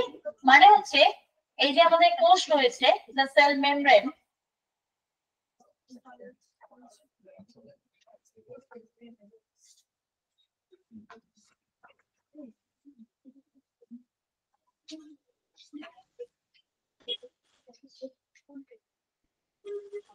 এক্সটেরিয়র সাইড মানে বাইরের দিক থেকে ভেতরের দিকে যদি কোনো molecule, the solid particle, higher concentration উচ্চ ঘনত্ব থেকে নিম্ন ঘনত্বের দিকে উইদাউট এক্সপেন্ডিচার অফ এটিপির খরচ ছাড়াই একদম নর্মাল ভাবে হায়ার ডেন্সিটি থেকে লোয়ার ডেন্সিটি থেকে ইজিলি পাস অন করতে পারে, সেই ধরনের মুভমেন্টকে আমরা প্যাসিভ কিংবা নিষ্ক্রিয় ব্যাপন বলতে পারি। এই ক্ষেত্রে আমাদের একটা জিনিস মনে রাখতে হবে, ফ্যাসিলিটেড ডিফিউশন, যেটাকে আমরা বাংলায় সহায়ক ব্যাপন বলে থাকি, it is all about the transport channel. আমাদের কাছে অনেক সময় ট্রান্সপোর্ট চ্যানেল থাকে, যেটা ধরে নে আমি তোকে তখন বলেছিলাম যে ক্যারিয়ার প্রোটিন থাকে।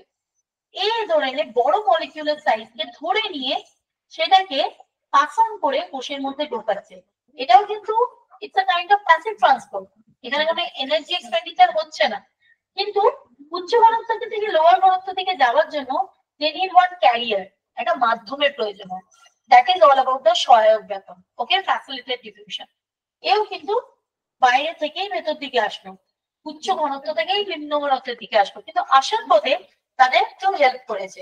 কেউ হেল্প করেছে? ক্যারিয়ার প্রোটিন, যে তোর সহায়ক যে প্রোটিন গুলো রয়েছে, এগুলো প্যাসিভ ট্রান্সপোর্টের ক্ষেত্রে সাহায্য করে। Now talking about the active transport, সক্রিয় ব্যাপন। সক্রিয় ব্যাপনের ক্ষেত্রে জাস্ট রিভার্স ব্যাপারটা হয়। ঘনত্বটা যেমন তোদের বাড়িতে ধরে যখন পাম্পে জল তোলা হয়, পাম্প হচ্ছে একটা মেশিন, এনার্জি এক্সপেন্ডিচার করে জলটাকে নিচ থেকে উপর দিকে তোলা হচ্ছে, বা জলটা যখন উপরে রিজার্ভ হচ্ছে সেখান থেকে যখন নামানো হচ্ছে, কল খুললেই জল পাচ্ছি। This is a kind of passive transport. Higher থেকে লোয়ারে যাচ্ছে, it's a kind of passive transport. But যখন উচ্চ ঘনত্ব থেকে না গিয়ে নিম্ন ঘনত্ব থেকে উচ্চ ঘনত্বের দিকে থাকবে, ATP expenditure। আর শুধু তাই নয়, we have lots of pump আমাদের কোষ পর্দার মধ্যে, যেমন হচ্ছে আমি লিখিয়েছিলাম তোদের ATPase, এটা একটা পাম্প, সোডিয়াম পটাশিয়াম পাম্প,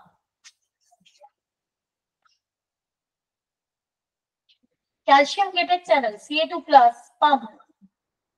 এই পাম্পের মাধ্যমে কিন্তু মনে রাখবে অ্যাক্টিভ ট্রান্সপোর্টটা মেইনলি হয়ে থাকে। আমাদের কোষের মধ্যে প্রত্যেকটাতে কিন্তু এনার্জি এক্সপেন্ডিচার, মানে তোর এনার্জি খরচা করে, যেখানে ATP triphosphate transform into diphosphate ADP followed by AMP monophosphate, depend করছে কতগুলো স্টেপ দিয়ে কাজ করছে। That is all about the active transport. বুঝতে পারলাম? উচ্চ ঘনত্ব এখানে থাকবে না, নিম্ন ঘনত্ব থেকে উচ্চ ঘনত্বের দিকে এনার্জি কিংবা শক্তির ক্ষয়ের মাধ্যমে এই ব্যাপারটা হয়ে থাকে। That is called the active transport. ঠিক আছে, তোদের এখানে নোটসে ফ্যাগোসাইটোসিস আছে, এগুলো তোরা জানিস কি হচ্ছে। ফ্যাগোসাইটোসিস কারা করে আমাকে বল, কোন অ্যানিমেল শোজ ফ্যাগোসাইটোসিস? ফ্যাগোসাইটোসিস কোন অ্যানিমেল থাকে? অ্যামিবা। WBC, ইউট্রোফিল আর অ্যামিবা, একদম।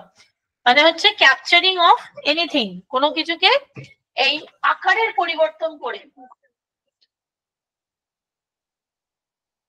এটাকে প্রবেশ করায়। That is called the phagocytosis. It is also kind of active transport, depend করছে। তোদের নোটসে এগুলো লেখা রয়েছে, এগুলো দেখবি। ফ্যাগোসাইটোসিস, এন্ডোসাইটোসিস, এগুলো দেখে নিবি। এগুলো জানলে মোটামুটি আমাদের একটা আইডিয়া হয়ে যাবে কি কি ক্ষেত্রে কোন কোন কি কাজে লাগে।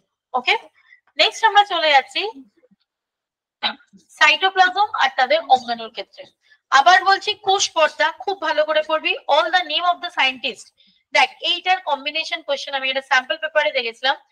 রবার্টসন, ড্যানিয়েল ডেভসন, সিঙ্গার নিকলসন আর ইউনিট মেমব্রেন। কোনটা কার ধারণা? কে ইউনিট মেমব্রেন দিয়েছিল, কে ফ্লুইড মোজাইক মডেল দিয়েছিল, মডেলগুলোর নাম উইথ সায়েন্টিস্টের নাম ভালো করে দেখবি। এগুলো কিন্তু খুব বেশি তোর ওই combination group A group B matching question দেয় নিটের জন্য, এগুলো ভীষণ পপুলার ম্যাচিং কোশ্চেন। তোদের সাল নিয়ে চিন্তা করতে হবে না, কিন্তু ওই ভদ্রলোকের নাম রবার্টসন, ড্যানিয়েল ডেভসন, সিঙ্গার নিকলসন, তাদের থিওরিজ এর নাম কিন্তু একটু ভালো করে দেখে নিন।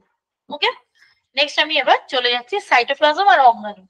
অঙ্গাণুগুলো আমাদের অলরেডি কিছু কিছু হলেও জানা রয়েছে, যেগুলোতে আমাদের দরকারি ফোকাস করতে হবে সেগুলোর উপরে কোন কোন জায়গাগুলো কভার করলে আমাদের মোটামুটি একটা স্ট্যান্ডার্ড পড়া তৈরি হবে, সেই জায়গাগুলোতে আমরা একটু ফোকাস করে নিই।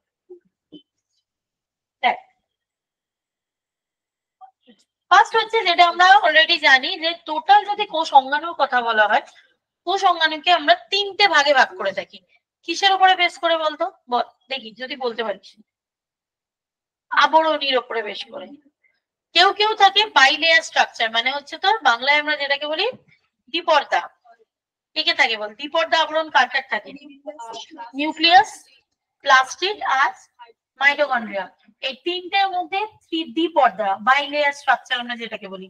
ইউনিট লেয়ার স্ট্রাকচার কার কার থাকে? একটা লাইসোজোম, গলগি আর ইয়ার এন্ডোপ্লাজমিক রাইবোসোম। এবার বল যে পর্দাবিহীন বল। সেন্ট্রোজোম, সেন্ট্রিওল, যা খুশি বলতে পারিস। ব্যাস, তাহলে তোরা জানিস। তাহলে এই জিনিসটা কিন্তু জানবি, বিশেষ করে পর্দাবিহীন আর এক পর্দা দ্বারা যেগুলো রয়েছে দেখে। ওকে, এবার আমি স্টার্ট করছি। দ্বিপর্দা অঙ্গাণুগুলো নিয়ে স্টার্ট করছি। আর আমি যখন ক্লাসিফিকেশন করেছিলাম সাইটোপ্লাজম আর প্রোটোপ্লাজমের মধ্যে তফাৎটা আশা করি জানা হয়ে গেছে। প্রোটোপ্লাজম কাকে বলে আমাকে বল? What is protoplasm? প্রোটোপ্লাজম আর সাইটোপ্লাজমের ডিফারেন্স কি বল?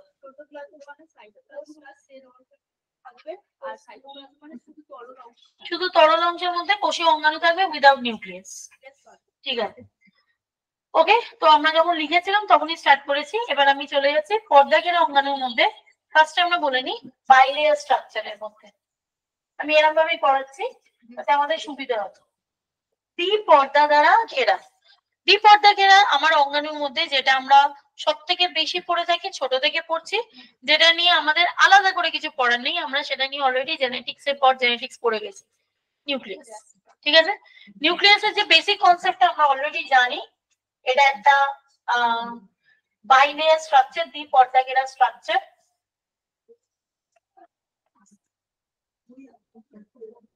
জাস্ট আমি তোদের একটা আইডিয়া করে দিই, করলে অনেকটা আমারও সুবিধা হবে, তোরও সুবিধা হবে। নিউক্লিয়াসের মধ্যে দেয়ার আর নিউক্লিওপোর, নিউক্লিয় রন্ধ্র থাকে। এটা হচ্ছে ডাবল লেয়ার স্ট্রাকচার, এটা হচ্ছে নিউক্লিয়ার মেমব্রেন। এর মধ্যে একটা জালিকাকার ক্রোমোসোমের বিন্যাস থাকে, এদের আমরা কি বলে থাকি? ক্রোমাটিন ফাইবার কিংবা নিউক্লিয় কি নিউক্লিয় জালিকা কিংবা নিউক্লিয়ার মেমব্রেন, নিউক্লিয়ার ফাইবার্স বলে থাকি। একটা ঘন আকারের অংশ থাকে যেটাকে আমরা নিউক্লিওলাস বলি। আমাকে বল নিউক্লিওলাসের কাজ কি? তুই তো নুপুর ছমছম করা বন্ধ কর। প্রোটিন সংশ্লেষে সাহায্য করছে নিউক্লিওলাস। আর কিসে কাজ করে বল? নিউক্লিওলাসের কাজ কি বল? What is the function of nucleolus? এটা পড়বি, নিউক্লিওলাসের কাজটা পড়বি। বল আমাকে, নিউক্লিওলাস কোথা থেকে তৈরি হয় আগে বল, কিংবা নিউক্লিওলাস কি তৈরি করে? একটু বল, নিউক্লিওলাসের সাথে ডাইরেক্ট কার কানেকশন রয়েছে? রাইবোজোমের। ঠিক আছে, মনে রাখবি, ribosome is connected with the nucleolus. নিউক্লিওলাসের ফাংশন পড়বি, বাকিগুলো বাচ্চারা পড়ে, তো নিউক্লিওলাসের ফাংশনের উপরে একটু বেশি ফোকাস করবি। এর মধ্যে কিছু তরল রয়েছে যেটাকে নিউক্লিয়ার ফ্লুইড বলে থাকি। আর আরেকটা কথা, ইউক্রোম্যাটিন আর heterochromatin, I think all of you know that, যেটা ডেন্সলি ঘনভাবে থাকে তাকে কি বলে বল? হেটেরো কোনটা, ইউক্রোম্যাটিন কোনটা বল? যেটা ঘনভাবে থাকে সেটা হচ্ছে হেটেরোক্রোমাটিন। ভেরি গুড, যেটা ঘন থাকে দ্যাট ইজ দ্য হেটেরো, আর যেটা লাইটলি স্টেন সেটা হচ্ছে ইউক্রোম্যাটিন। ইউক্রোম্যাটিন কিন্তু আমাদের সেল ডিভিশনে, মিউটেশন কিংবা যত রকম যেগুলো রয়েছে সেন্ট্রাল ডগমাতে, we are taking part in the euchromatin, not about the heterochromatin. হেটারোক্রোম্যাটিনের মধ্যে কি থাকে বল? ফিঙ্গারপ্রিন্টিং তো পড়িয়েছি, আমি একটা হিন্ট দিয়ে দিলাম, এবার বল হেটারোক্রোম্যাটিনের গুরুত্বটা কেন, কিংবা হেটারোক্রোম্যাটিন থাকবার কি দরকার আছে? আমি এক্ষুনি বললাম যে ডিএনএ ফিঙ্গারপ্রিন্টিং এর কথা বললাম, তাহলে কি থাকবে হেটারোক্রোম্যাটিনের মধ্যে? First of all, heterochromatin is completely non cistronic. এরা কোনো মিউটেশনে, মানে এটা তো কোনো এতে কাজ করতে পারে না, নন মিউটেশন রিলেটেড। তার মানে এটা কি? এখানে VNTR রয়েছে, variable number of tangent nucleotide, যেটা মিউটেশনে কোনো রকম পরিবর্তন হয় না, অপরিবর্তনীয়। আর সেই VNTR SNP, যেটাকে বলা হয় স্মল নিউক্লিওটাইড রিজিয়ন, SNR, এই ব্যাপারগুলো কিন্তু মনে রাখবি আমাদের হেটেরোক্রোম্যাটিনে থাকে। যারা জিনোম ভলিউম দেয়, যারা ক্রসিং ওভারে কোনো অংশগ্রহণ করে না, যারা সেন্ট্রাল ডগমাতেই ঢোকে না, but they are present in the genome. ঠিক আছে, এনিওয়েজ, তো আমরা মোটামুটি নিউক্লিয়াসের স্ট্রাকচারটা দেখে নিলাম। আবার বলছি, পড়বি এখান থেকে মেইনলি ফোকাস করবি ইউক্রোম্যাটিন, হেটারোক্রোম্যাটিন, নিউক্লিওলাস, তাদের ফাংশন।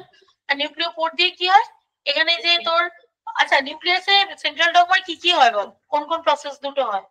রেপ্লিকেশন আর ট্রান্সক্রিপশনটা হয়। ওইখান থেকে যে আরএনএ টা তৈরি হচ্ছে, বেরিয়ে এসে এখানে ট্রান্সলেশনটা পরবর্তীকালে হচ্ছে। ওকে, নেক্সট আমরা যে বাইলেয়ার স্ট্রাকচারটা যে পড়বো, দ্যাট ইজ মাইটোকন্ড্রিয়া।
ওকে, মাইটোকন্ড্রিয়াকে আমরা বলে থাকি মাইটোকন্ড্রিয়া ইভেন ক্লোরোপ্লাস্ট প্লাস্টিককে সেলফ অটোনোমাস অর্গানেলিস মানে হচ্ছে স্বপ্রজনন কিংবা স্বতন্ত্র।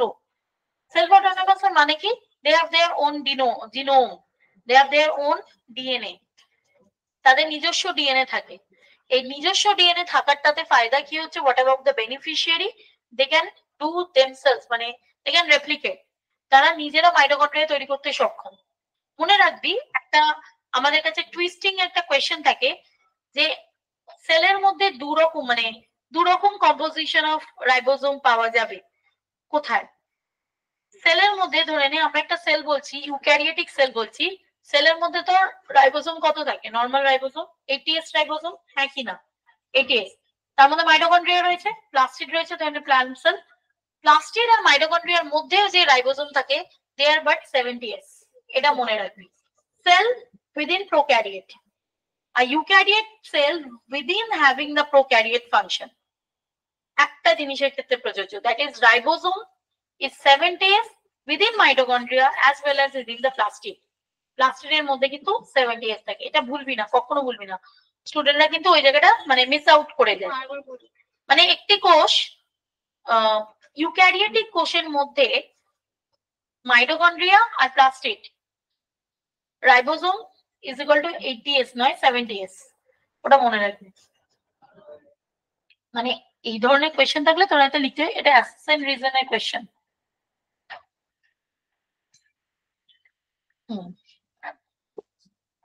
ওকে, এবার দেখ মাইটোকন্ড্রিয়ার মধ্যে আমাদের কোয়েশ্চেন কি আসে? এনজাইমের নাম আসে কোয়েশ্চেন। যে আমরা টোটাল যদি মাইটোকন্ড্রিয়ার গঠনটা দেখি, গঠনটা মেইনলি আমাদের ডিএনএম এর জন্য বেশি ইম্পর্টেন্ট। এটাকে আমরা সেগমেন্ট বাই ভাগ করি। বাইরের দিকে যেটা থাকে that is the outer membrane, বহিঃপর্দা। বহিঃপর্দার মাঝখানে আমরা এখানে একটা গ্যাপ দেখতে পাচ্ছি। This gap is called the inner mitochondrial space. এটা ম্যাট্রিক্স হবে না, এটা স্পেস হবে। মানে হচ্ছে বাংলায় এটাকে আমরা কি বলবো? যে অন্তঃস্থ গহ্বর, মাইটোকন্ড্রিয়ার অন্তঃস্থ গহ্বর। এর মধ্যে কি কি এনজাইমস থাকে নোটসে লেখা রয়েছে, দেখবি। Enzyme present in the gap between বহিঃপর্দার অন্তঃপর্দার মাঝখানে, এর মধ্যে কি এনজাইম থাকে আর কোন কাজে লাগে? মনে রাখবি একটা বিশেষ পদ্ধতি রয়েছে যেটাকে আমরা বলে থাকি সেলুলার রেসপিরেশন, গ্লাইকোলাইসিস আর ক্রেবস সাইকেল। মনে আছে? পড়াইনি এখনো যদিও, বাট তোরা ছোট থেকে পড়ছিস। গ্লাইকোলাইসিস এর এন্ড প্রোডাক্ট কি বল? Pyruvic acid. পাইরুভিক অ্যাসিডটা কিন্তু ক্রেবস সাইকেলে ঢোকে, ঢোকার আগে তার একটা ট্রান্সফরমেশন দরকার হয়, that is called the pyruvic acid. যখন গ্লাইকোলাইসিস এর এন্ড প্রোডাক্ট হয়, গ্লাইকোলাইসিস আমরা যে পাইরুভিক অ্যাসিডটা পেয়ে থাকি, এই কিন্তু মাইটোকন্ড্রিয়ার মধ্যে ঢোকার পারমিশন পায় না, পাইরুভিক অ্যাসিড ঢুকতে পারে না। Once they will pass on this space, যখন বহিঃপর্দা থেকে অন্তঃপর্দায় মাঝখানে যে গ্যাপটায় আসবে, সেখানে স্পেশাল ধরনের কিছু এনজাইম থাকে। সেই এনজাইমটা পাইরুভিক অ্যাসিডকে অ্যাসিটাইল কোয়েতে পরিণত করে।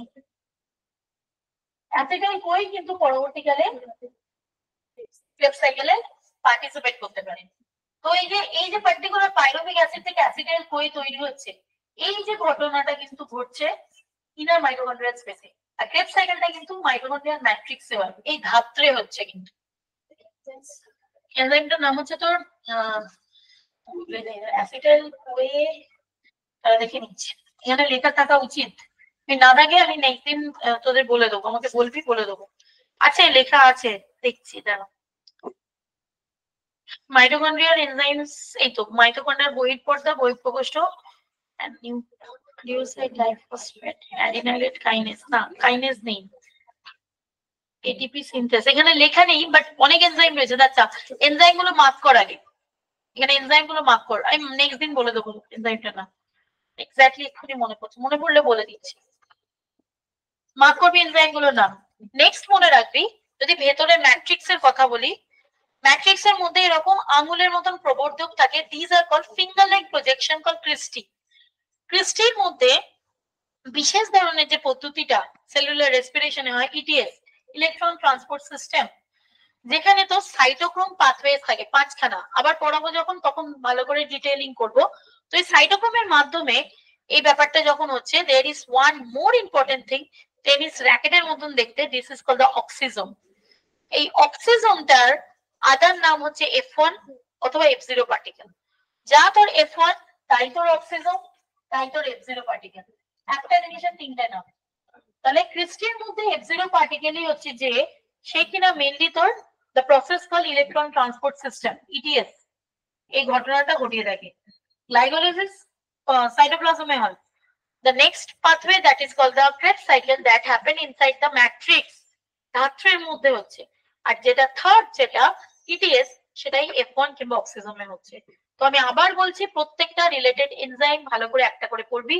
বহির পর্দা, মধ্য অংশ, অন্তঃপর্দা আর ভেতরে ম্যাট্রিক্স কি কি থাকে, রাইবোজোমের কত কম্পোজিশন, কি কি থাকে, ডিএনএ থাকে, ব্যাস এইটুকুনি পড়লে আমার মাইটোকন্ড্রিয়া ইনাফ। ওকে, বাকি জিনিসগুলো একটু ওভারঅল গো থ্রু করে নিবি। নেক্সট আমি চলে যাচ্ছি প্লাস্টিড। বাইলিয়ার স্ট্রাকচারের মধ্যে পড়ছে প্লাস্টিড।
প্লাস্টিড হচ্ছে থার্ড, পার্টিকুলারলি প্লান্টের মধ্যে থাকে plastid, that is the pigmented one.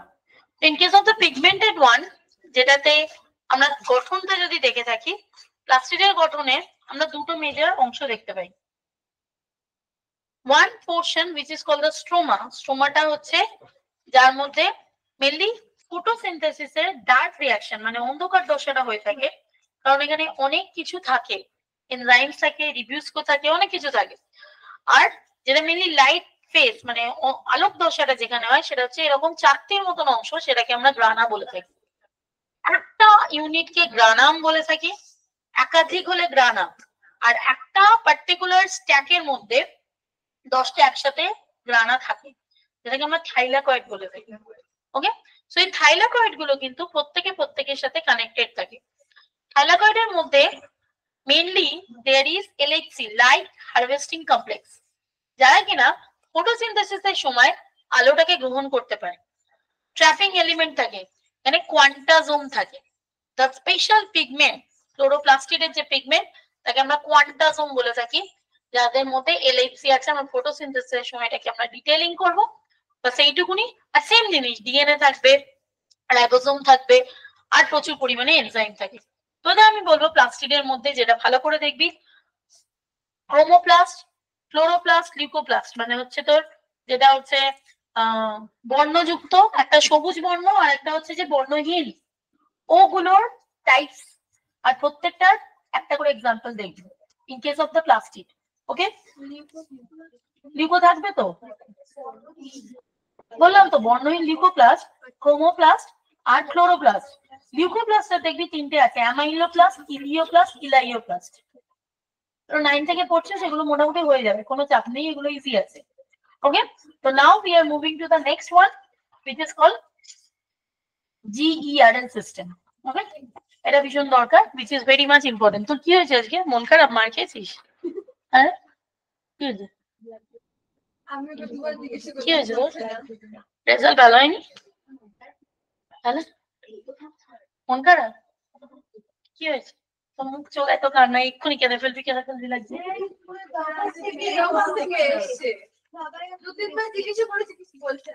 আর বলবে না, আমাদের বলবে পরে, বলেছে।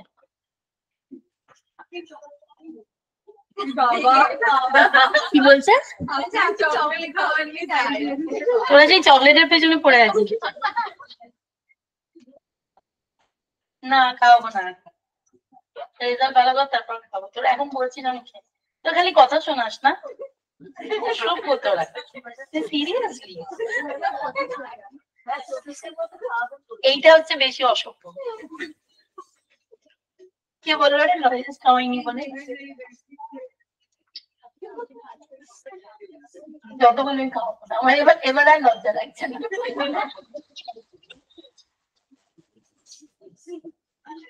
একটা সময় খুব লজ্জা লাগছে।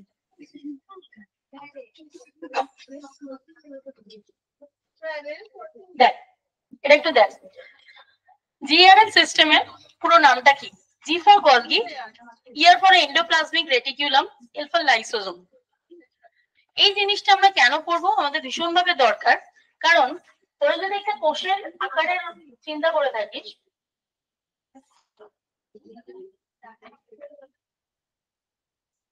নিউক্লিয়াসটা ধরনের কোষের সেন্টারিং এ থাকে। এই ক্লাস প্লিজ কোয়াইট।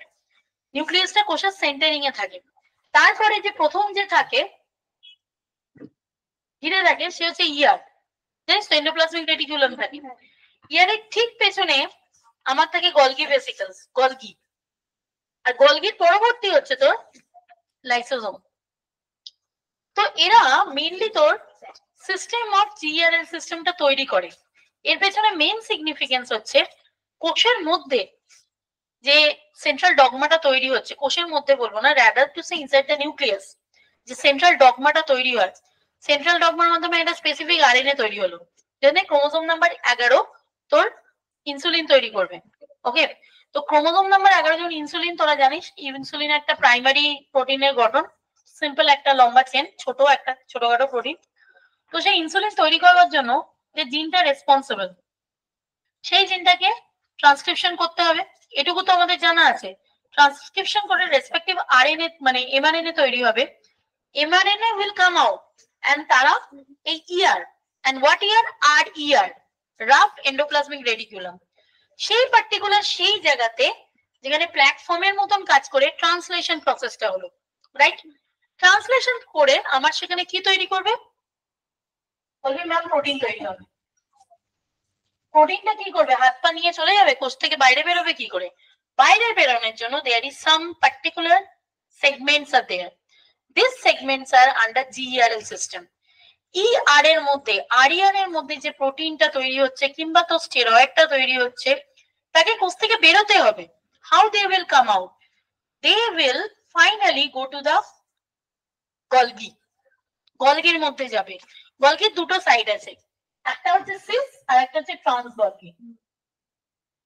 এই যে বড় যে অংশটা that is called the vesicle, okay, থলি, থলি।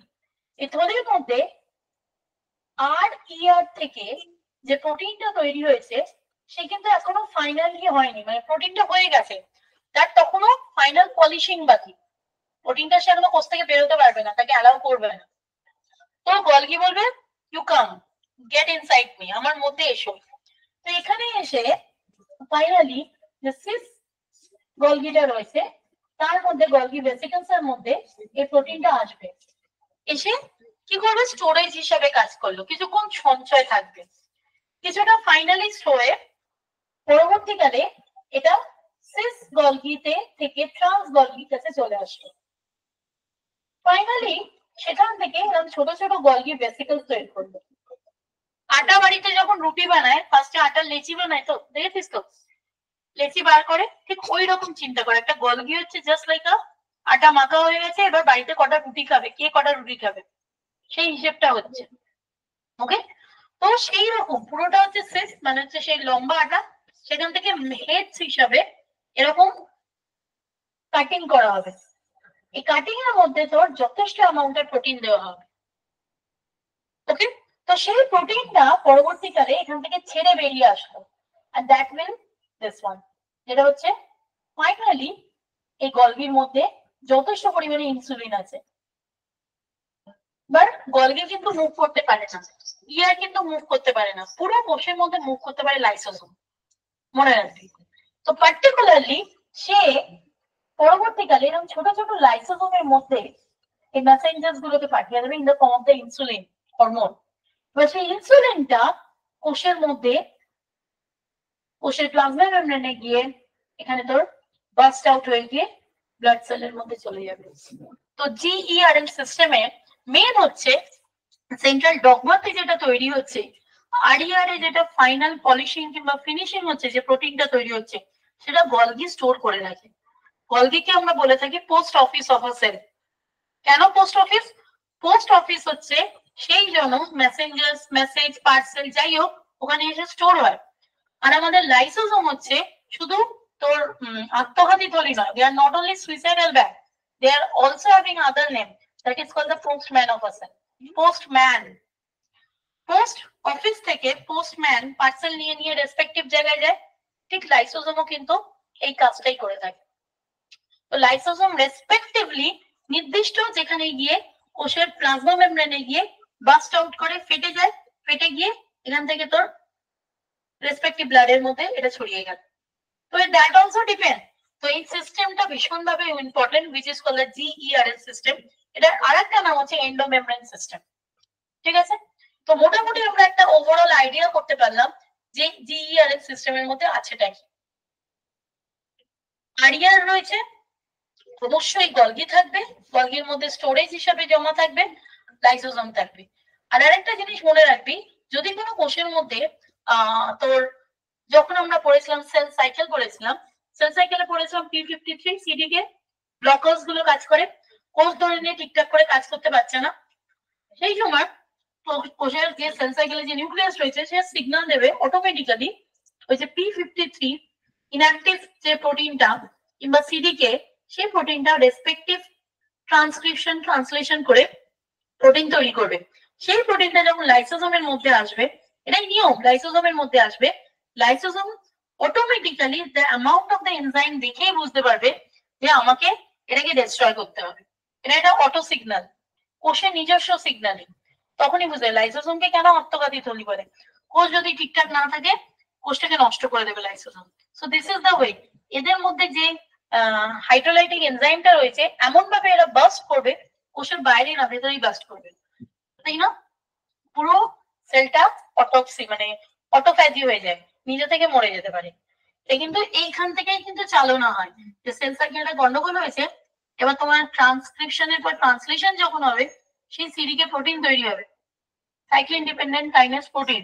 ওই প্রোটিনটা থেকে যেটা বেরোবে সেটাই হচ্ছে একটা টক্সিন, যেটা পুরো সেলটাকে নষ্ট করতে ক্ষমতা রাখে। বুঝতে পারছিস? তাহলে জিইআরএল সিস্টেম একটা কত জরুরি।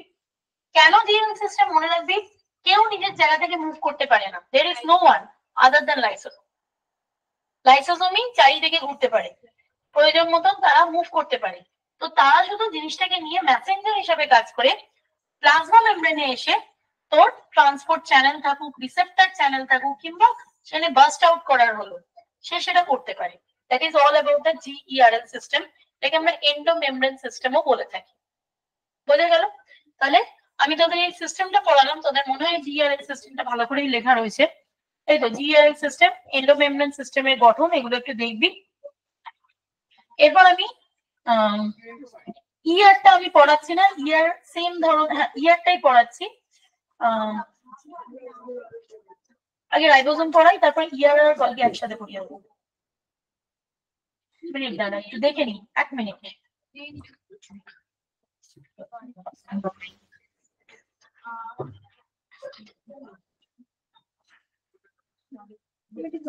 হ্যাঁ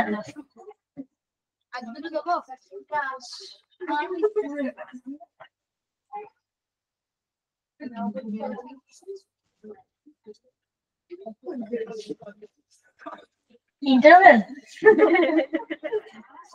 এক্ষুনি পড়াবো, আমি জাস্ট দেখে নিচ্ছি কি কি আছে আর কি কি বলতে হবে। একটুখানি পড়াবো, মানে অত চাপ নেই, এটা হয়ে যাবে।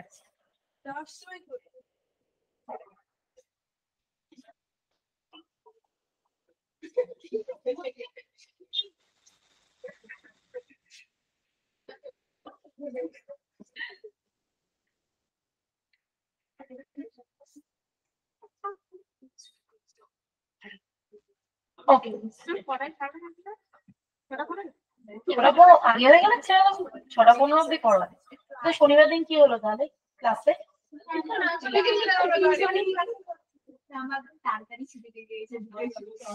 দুটো ছুটি দিয়ে দিয়েছি।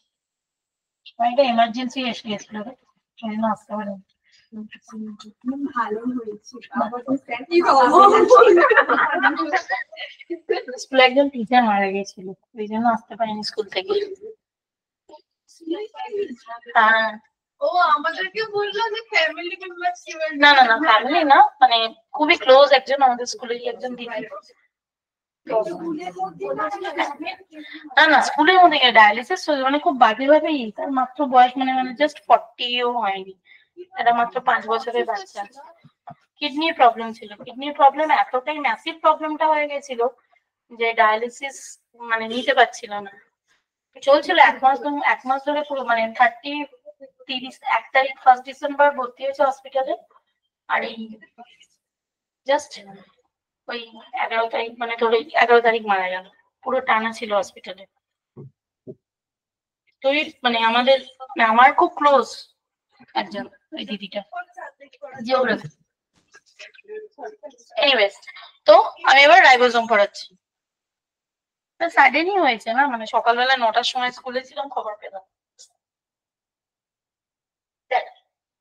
রাইবোজোমটা আমরা কেন একটু ভালো করে দেখবো, রাইবোজোমের কম্পোজিশনের জন্য, আরএনএ এর কম্পোজিশন গুলো আর কতগুলো ইউনিট। রাইবোজোম আমরা জানি একটা উইদাউট মেমব্রেন স্ট্রাকচার। তো বলবে যে না, মেমব্রেন যদি না হয় তাহলে এইরকম একটা কংক্রিট গঠনটা হয় কি করে, আরএনএ এর জন্য। ওকে, আরএনএ পুরো জিনিসটাকে বেঁধে রাখে, এটা হচ্ছে একটা আরএনএ এর বাঁধন। It's a kind of packaging of RNA. আমরা রাইবোজোমকে প্যাকেজিং অফ আরএনএ ও বলতে পারি। তো এটা মেনলি দুটো ইউনিট দিয়ে তৈরি হয়। It is called the small subunit and this is the large subunit. ছোট অধঃএকক, বড় অধঃএকক। এই অধঃএকক অনেক ব্যাপার আছে, যেখানে প্রোক্যারিওটস আর ইউক্যারিওটস এর অধঃএকক আলাদা, সেটা কিন্তু একটা ভালো ডিফারেন্সেস তৈরি করতে পারে প্রোক্যারিওট আর ইউক্যারিওটের ক্ষেত্রে। যেখানে আমরা বলে থাকি 70s আর এটা হচ্ছে আবার 80s। তো 70s আর 80s এর ব্যাপারটা কি, এই ব্যাপারটাও একটা ব্যাপার, যেখানে 70s হচ্ছে 50 হচ্ছে এই বড়টা sub unit and this one is the 30s। তো 50-30 হচ্ছে একমাত্র রাইবোজোমে যোগ করলে 80 হচ্ছে না, 70 হচ্ছে। ঠিক আছে, মানে স্যার বলতো যে রাইবোজোমের অঙ্ক কিন্তু সবার অঙ্কের থেকে আলাদা একদম। রাইবোজোমের অঙ্ক হচ্ছে তো 40 আর 60-এ 100 হয় না 80 হয়। তো এই অঙ্কটার পেছনে কারণটা হচ্ছে এই, যদি আমি পেনটা বলি, পেনে আমি এখন গ্যাপটা দেখতে পাচ্ছি, মানে এটা হচ্ছে 40s আর এটা হচ্ছে তো এটা হচ্ছে 60s, এটা হচ্ছে 40s, 80s, এর মাঝখানে ওই 20 সাব ইউনিট, এই জায়গাটা আমি দেখতে পাচ্ছি, ওই বোতলের ঢাকা দেওয়ার মতন উপরের মুখটা ঢাকা দেওয়া আছে। তো সেইটা মিলে আমার টোটাল ইউনিটটা হচ্ছে যে রাইবোজোমের ওই অঙ্কটা সবার থেকে আলাদা অঙ্ক। ওকে, তো 30s আর 50s মিলে আমার 70s হলো, আর এখানে 40s 60s মিলে 80s হলো। তোরা তোদের নোটসে কিন্তু একটা জিনিস একটু মার্ক করবি, ছবিটাই ভালো করে পড়বি, তাহলেই অনেকটা পড়া হয়ে যাবে। দেখবি একটা ছবি রয়েছে যেখানে 30s এর সাব ইউনিটসে কতগুলো প্রোটিন আরএনএ রয়েছে, 16s rRNA, আর ওদিকে তো 50s এর মধ্যে 20s rRNA আর 5s rRNA। এটা ভালো করে একটু দেখবি along with the protein, এই ছবিটা আমি যেটা বলছি। তাই এই দেখ আরএনএ মানে তোর রাইবোজোমের যে পিকচারটা, এইটা, এটার উপরে কোয়েশ্চেন আসে যে অধঃএকক গুলোর মধ্যে কতগুলো আরএনএ রয়েছে, কতটা প্রোটিন কম্পোজিশন রয়েছে। ঠিক আছে, যখন আমরা এনজাইম পড়েছিলাম সেখানে আমরা পলিরাইবোজোম কনসেপ্টটা একটুখানি দেখেছিলাম। রাইবোজোম গুলো যখন মালার মতন গঠিত হয়, দ্যাট ইজ কল্ড দ্য পলিরাইবোজোম, যেটা একটা প্রোটিন সংশ্লেষের সময় কাজে লাগে, এটা মার্ক করবি। আদারওয়াইজ আর রাইবোজোম নিয়ে আমাদের সেটবার্গ ইউনিট ছোটবেলায় আসে, এগুলো আর আসে না এখন। মাইটোরাইবোজোম, মাইটোরাইবোজোম মানেটা কি, নামটা শুনে মনে হচ্ছে বেশ বড় সড়ো নাম, but it's nothing but the ribosome present in mitochondria is called the mitoribosome. The ribosome that is present in mitochondria is called the mitoribosome, and that is completely different from the cell. কেন, কারণ এখানে ইউনিটটা দেখ আলাদা লেখা রয়েছে 55s, mark করো ওটা, মাইটোরাইবোজোম একটা বক্সের মধ্যে রয়েছে। ওকে, নেক্সট। আচ্ছা, একটু গলগিটা দেখে নি আমরা, রাইবোসোম হলো, এবার একটু গলগিটা দেখে নি। এন্ডোপ্লাজমিক রেটিকুলামটা পড়ে নিবি, খুব একটা বেশি আসে না। রাইবোফোরিনটা পড়বি এন্ডোপ্লাজমিক রেটিকুলামের থেকে। দেখ রাইবোফোরিন কাকে বলে।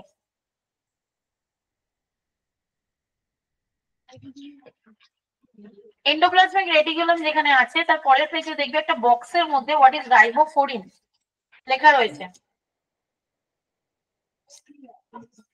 পেয়েছিস? এই তো এই বক্সের মধ্যে রয়েছে, দেখ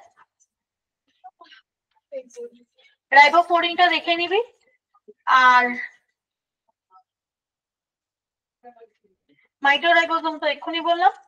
লাইসোসোম, লাইসোসোম আমরা অলরেডি বলেছি। করছিস রে?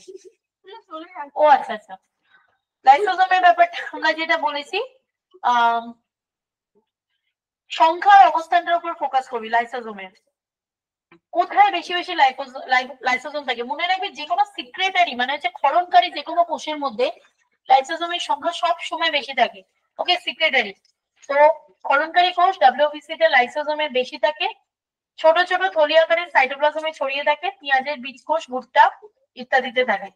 তো অকারেন্স অফ লাইসোসোম, তুই ওই জিনিসগুলো একটু লিখবো, মানে আছে সবকিছু নেই তোর নোটসে, কিছু কিছু জিনিস ইংলিশে বলছি, দেখে নিবি যেগুলো থাকবে না, স্পেশালি রাইবোফোরিন এগুলো যদি না পাস একটু লিখে নিবি পরে। ওকে, নেক্সট ক্লাসে আগে একটু লিখে নিবি, ঠিক আছে? লাইসোসোম আমি বললাম সংখ্যা অবস্থানের উপরে বেশি ফোকাস করবি। আর লাইসোসোমের ক্লাসিফিকেশন আমাদের খুব একটা দরকার হয় না, বাট রেসিডুয়াল বডি কাকে বলে একটু দেখবি। It's a type of lysosome. Residual body আমাদের একটু দেখতে হবে। রেসিডুয়াল বডি নামটা শুনেই মনে রাখবি, কমপ্লিট ডাইজেশনের পরে দেয়ার আর সাম রেসিডিউস, মানে কিছু অপাচ্য বস্তু কোষের মধ্যে পড়ে থাকে, যেগুলোকে আমরা রেসিডিউয়াল বডি বলে থাকি। তো ওই জায়গাটা একটুখানি আমাদের দেখতে হবে। আর হ্যাঁ, লাইসোসোমে উপস্থিত এনজাইমস গুলো দেখবি, that has been given in a box: protease, nuclease, glycosidase, lipase। পাওয়া গেছে, পরের পাতার বক্সের মধ্যে রয়েছে।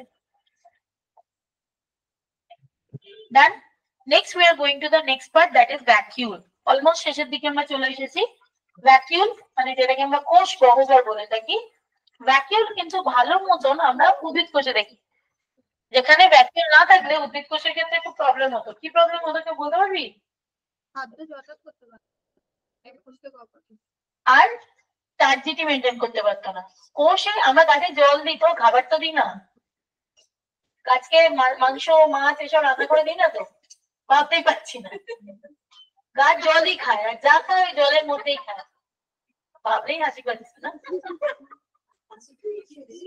সেই জল যদি এত জল খায় গাছেরা, গাছের কোষগুলোকে জলের মানে তোর প্রেশারটাকে, অসমোটিক প্রেশারটাকে, যেটাকে বলে ওপি, ঠিক আছে, যেটাকে আমরা প্রেশার বলে থাকি, টার্জিটি প্রেশার। টার্জিট প্রেশারকে আমরা বাংলায় কি বলবো? টার্জিট কোষের আন্ত প্রেশারটা মানে হচ্ছে চাপটা, এটাকে মেনটেন করবার জন্য মনে রাখবি একটা ম্যাক্সিমাম কোষের নিউক্লিয়াস একদিকে সরে যায়, আর পুরো অংশটা একটা থলির মতন অংশ দিয়ে ঘেরা থাকে, that is called the vacuole. ঠিক আছে, ভ্যাকিউলের মেন ব্যাপারটা হচ্ছে, ভ্যাকিউল হচ্ছে এমন একটা কোষীয় অঙ্গাণু যেটা উদ্ভিদ কোষের ক্ষেত্রে একটা বড়সড় আকার গঠন করে। ভ্যাকিউলের যে লেয়ারটা থাকে that is called the tonoplast. Question থাকে, এই যে লেয়ারটা থাকে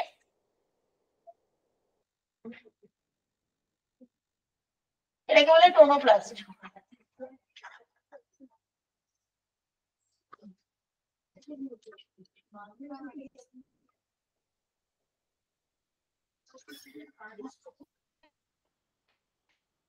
ভ্যাকিউলের কাজগুলো দেখবি খুব একটা বেশি আসে না, টোনোপ্লাস্টটাই আসে। ফাংশনটার মধ্যে মেন ওই জায়গাটাই দেখবি যে কাজটা কি করে। ওকে, নেক্সট প্রাইমোর্ডিয়াল কমপ্লেক্স কোথায় আছে? প্রাইমোর্ডিয়াল ইউট্রিকাম আছে? পরে কেমন ক্লাসে পড়ে হ্যাঁ প্রাইমোডিয়াল ইউটিকল বলে দিই সবাই জানে। এখানে যে সাইটোপ্লাজমটা রয়েছে কোষের মধ্যে, এই যে সাইটোপ্লাজম আর এই যে ক্লোরোপ্লাস্টের মাঝখানে যে গ্যাপটা রয়েছে, this gap is called the primordial utricle.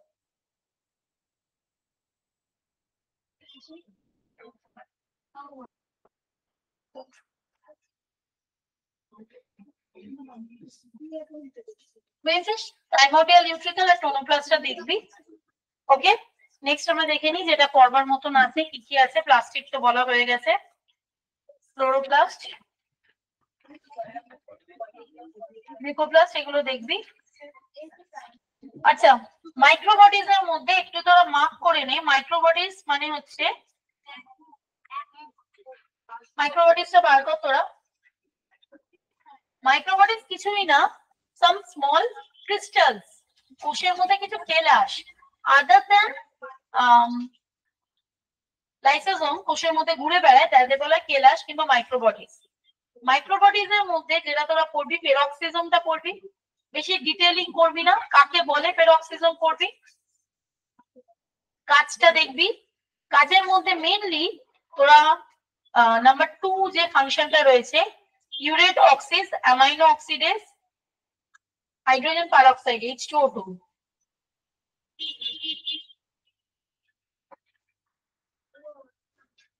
এগুলো থাকে।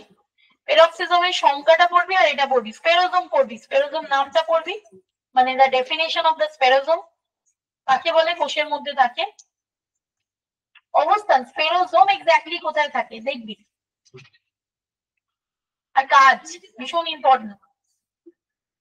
লায়োক্সিজোম, সদ্য অঙ্কুরিত উদ্ভিদের যেসব পেরক্সিজোম সঞ্চিত ফ্যাটি অ্যাসিডকে অক্সিলেট চক্রের সাহায্যে কার্বোহাইড্রেট পরিমাণকে গ্লাইওক্সিজোম বলে। ওকে, এর মধ্যে যেটা দেখবি অবস্থান, কোথায় কোথায় গ্লাইওক্সিজোম থাকে। ইস্টের মধ্যে থাকে, উদ্ভিদের বীজের কোষে গ্লাইওক্সিজোম থাকে। ঠিক আছে, তাহলে এগুলো সবগুলোকে আমরা মাইক্রোবডিজ বলি। পেরক্সিজোম, গ্লাইওক্সিজোম আর স্পেরোজোম, এই তিনটে তিন জায়গায় থাকে, তিনটে তিন রকম কাজ আছে। বাট মোরলেস এইগুলো কোথায় পাওয়া যায় সেটা নিয়ে কোয়েশ্চেন আসে, বেশিরভাগ বেশি অবস্থান নিয়ে কোয়েশ্চেন আসে, যে পেরক্সিজোম কোথায় থাকে, গ্লাইওক্সিজোম কোথায় থাকে, এগুলো দেখবি। এরপর হচ্ছে সাইটোস্কেলিটন, মানে কোষের কঙ্কাল তন্ত্র, কোষটা যেটা দিয়ে তৈরি হচ্ছে সেটা হচ্ছে সাইটোস্কেলিটন। সাইটোস্কেলিটনের যদি আমরা বেসিক স্ট্রাকচার দেখি, আমরা সাইটোস্কেলিটনের স্ট্রাকচারটাকে মেইনলি আমরা কমন একটা স্ট্রাকচার দিয়ে বলি, যেটাকে আমরা বলে থাকি 9+2 অ্যারেঞ্জমেন্ট, মাইক্রোটিবিউলার অ্যারেঞ্জমেন্ট। সেটা কিরকম হয় বলে দিই একবার।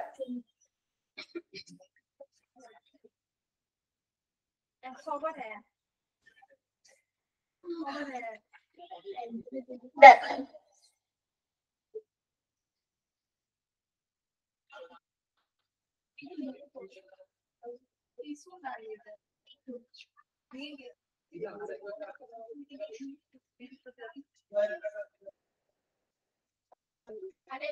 এই যে গঠনটা থাকে সেটাকে আমরা 9+2 অ্যারেঞ্জমেন্ট বলে থাকি।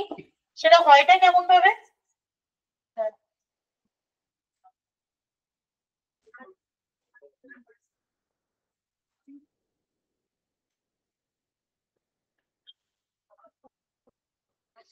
এই যে গঠনটা, এটা যে কোনো সাইটোস্কেলিটন কিংবা কোনো প্রোটিনের গঠনের ভেতরে আমরা এটা মেনলি দেখতে পাই। এই যে গঠনগুলো, এরকম একটা বড় সার্কেল থাকে, তার সাথে একটা ছোট সার্কেল থাকে, এরকম নখানো থাকে, এটাকে বলে 9+2। এই দুটো যে কানেক্টেড থাকে এটাকে অ্যাক্সোনিম বলা হয়। এই গোটাটাকে আমরা অ্যাক্সোনিম বলে থাকি, ইন্টারনাল স্ট্রাকচার, যেখানে 9+2 অ্যারেঞ্জমেন্ট। পার্টিকুলার এইটা মনে রাখবি, 9+2, বাইরে 9টা ভেতরে 2টো।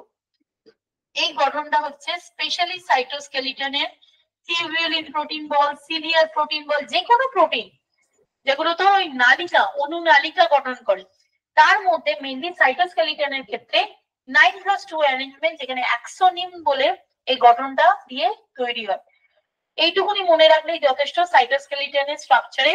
আর কিছু স্ট্রাকচার সম্বন্ধে খুব একটা অ্যাভিড জানতে হবে না তোদের।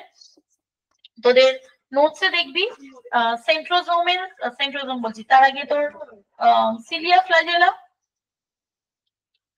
গঠন অত বদল করতে হবে না, ডাইরেক্টলি সেন্ট্রোজোমে চলে যাবি। সেন্ট্রোজোম আর সেন্ট্রোজোম আর সেন্ট্রিওল ছবিটা দেখবি, বাইরের দিকে থাকে কাইনেটোকোর আর ভেতর দিকে থাকে সেন্ট্রিওল। এগুলো অলরেডি আমরা পড়েছি, মোটামুটি আমরা 9-10 এ সেন্ট্রোজোম সেন্ট্রিওল পড়েছি। ওকে, ওই স্ট্রাকচারটা একটু দেখে নিবি, সেন্ট্রিওল কোথায় থাকে। আচ্ছা, সেন্ট্রোজোম কাদের থাকে? শুধুমাত্র অ্যানিমাল সেলে থাকে, প্লান্ট সেলে দেয়ার ইজ নো সেন্ট্রোজোম। আশা করি এটা জানা আছে। ওকে, তো নিউক্লিয়াসও মোটামুটি আমাদের বলা হয়ে গেছে, আর কিছু বাকি আছে বলে আমার মনে হচ্ছে না। হ্যাঁ, হয়ে গেছে। আর মাইক্রোটিবিউলসটা বললাম, রিজার্ভ ফুড মেটেরিয়াল যেটা রয়েছে সঞ্চিত খাদ্য, তার মধ্যে যেটা দেখবি তোরা স্টার্চ কোথায় থাকে, অ্যাটলিস্ট এক্সাম্পল দেখবি লাস্টের দিকে রয়েছে, রাইট?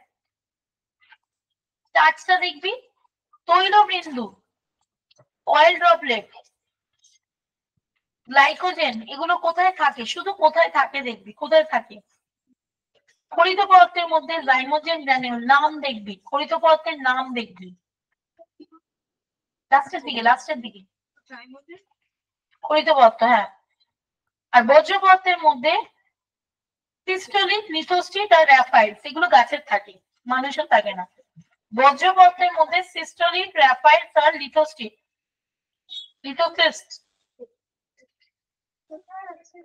একদম লাস্টে মানে একদম লাস্টের দিকে।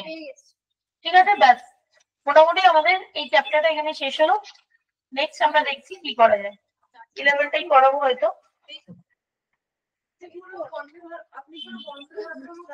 না, সেলটা কেমন ভাবে করবো? সেল তো পড়া দিন না, সেল না না নোটস বড় হলে কি হবে? তোরা অলরেডি সেল 9-10 এ পড়ে এসেছিস, সেল নিয়ে কখনোই আমার করে পড়াবো। তুই একটা কাজ কর, তুই স্যার বলে, আচ্ছা তুই ওই নোটসটা রাখ, আমি এটা সাইডে করে দিই। তুই পাতলা নোটসটা রাখ না, তুই তোর নোটসটা স্যার কি বলছে এখানে কাজ কর, তুই নোটসটা রাখ, এটা আমার, এটা দিয়ে দিচ্ছি।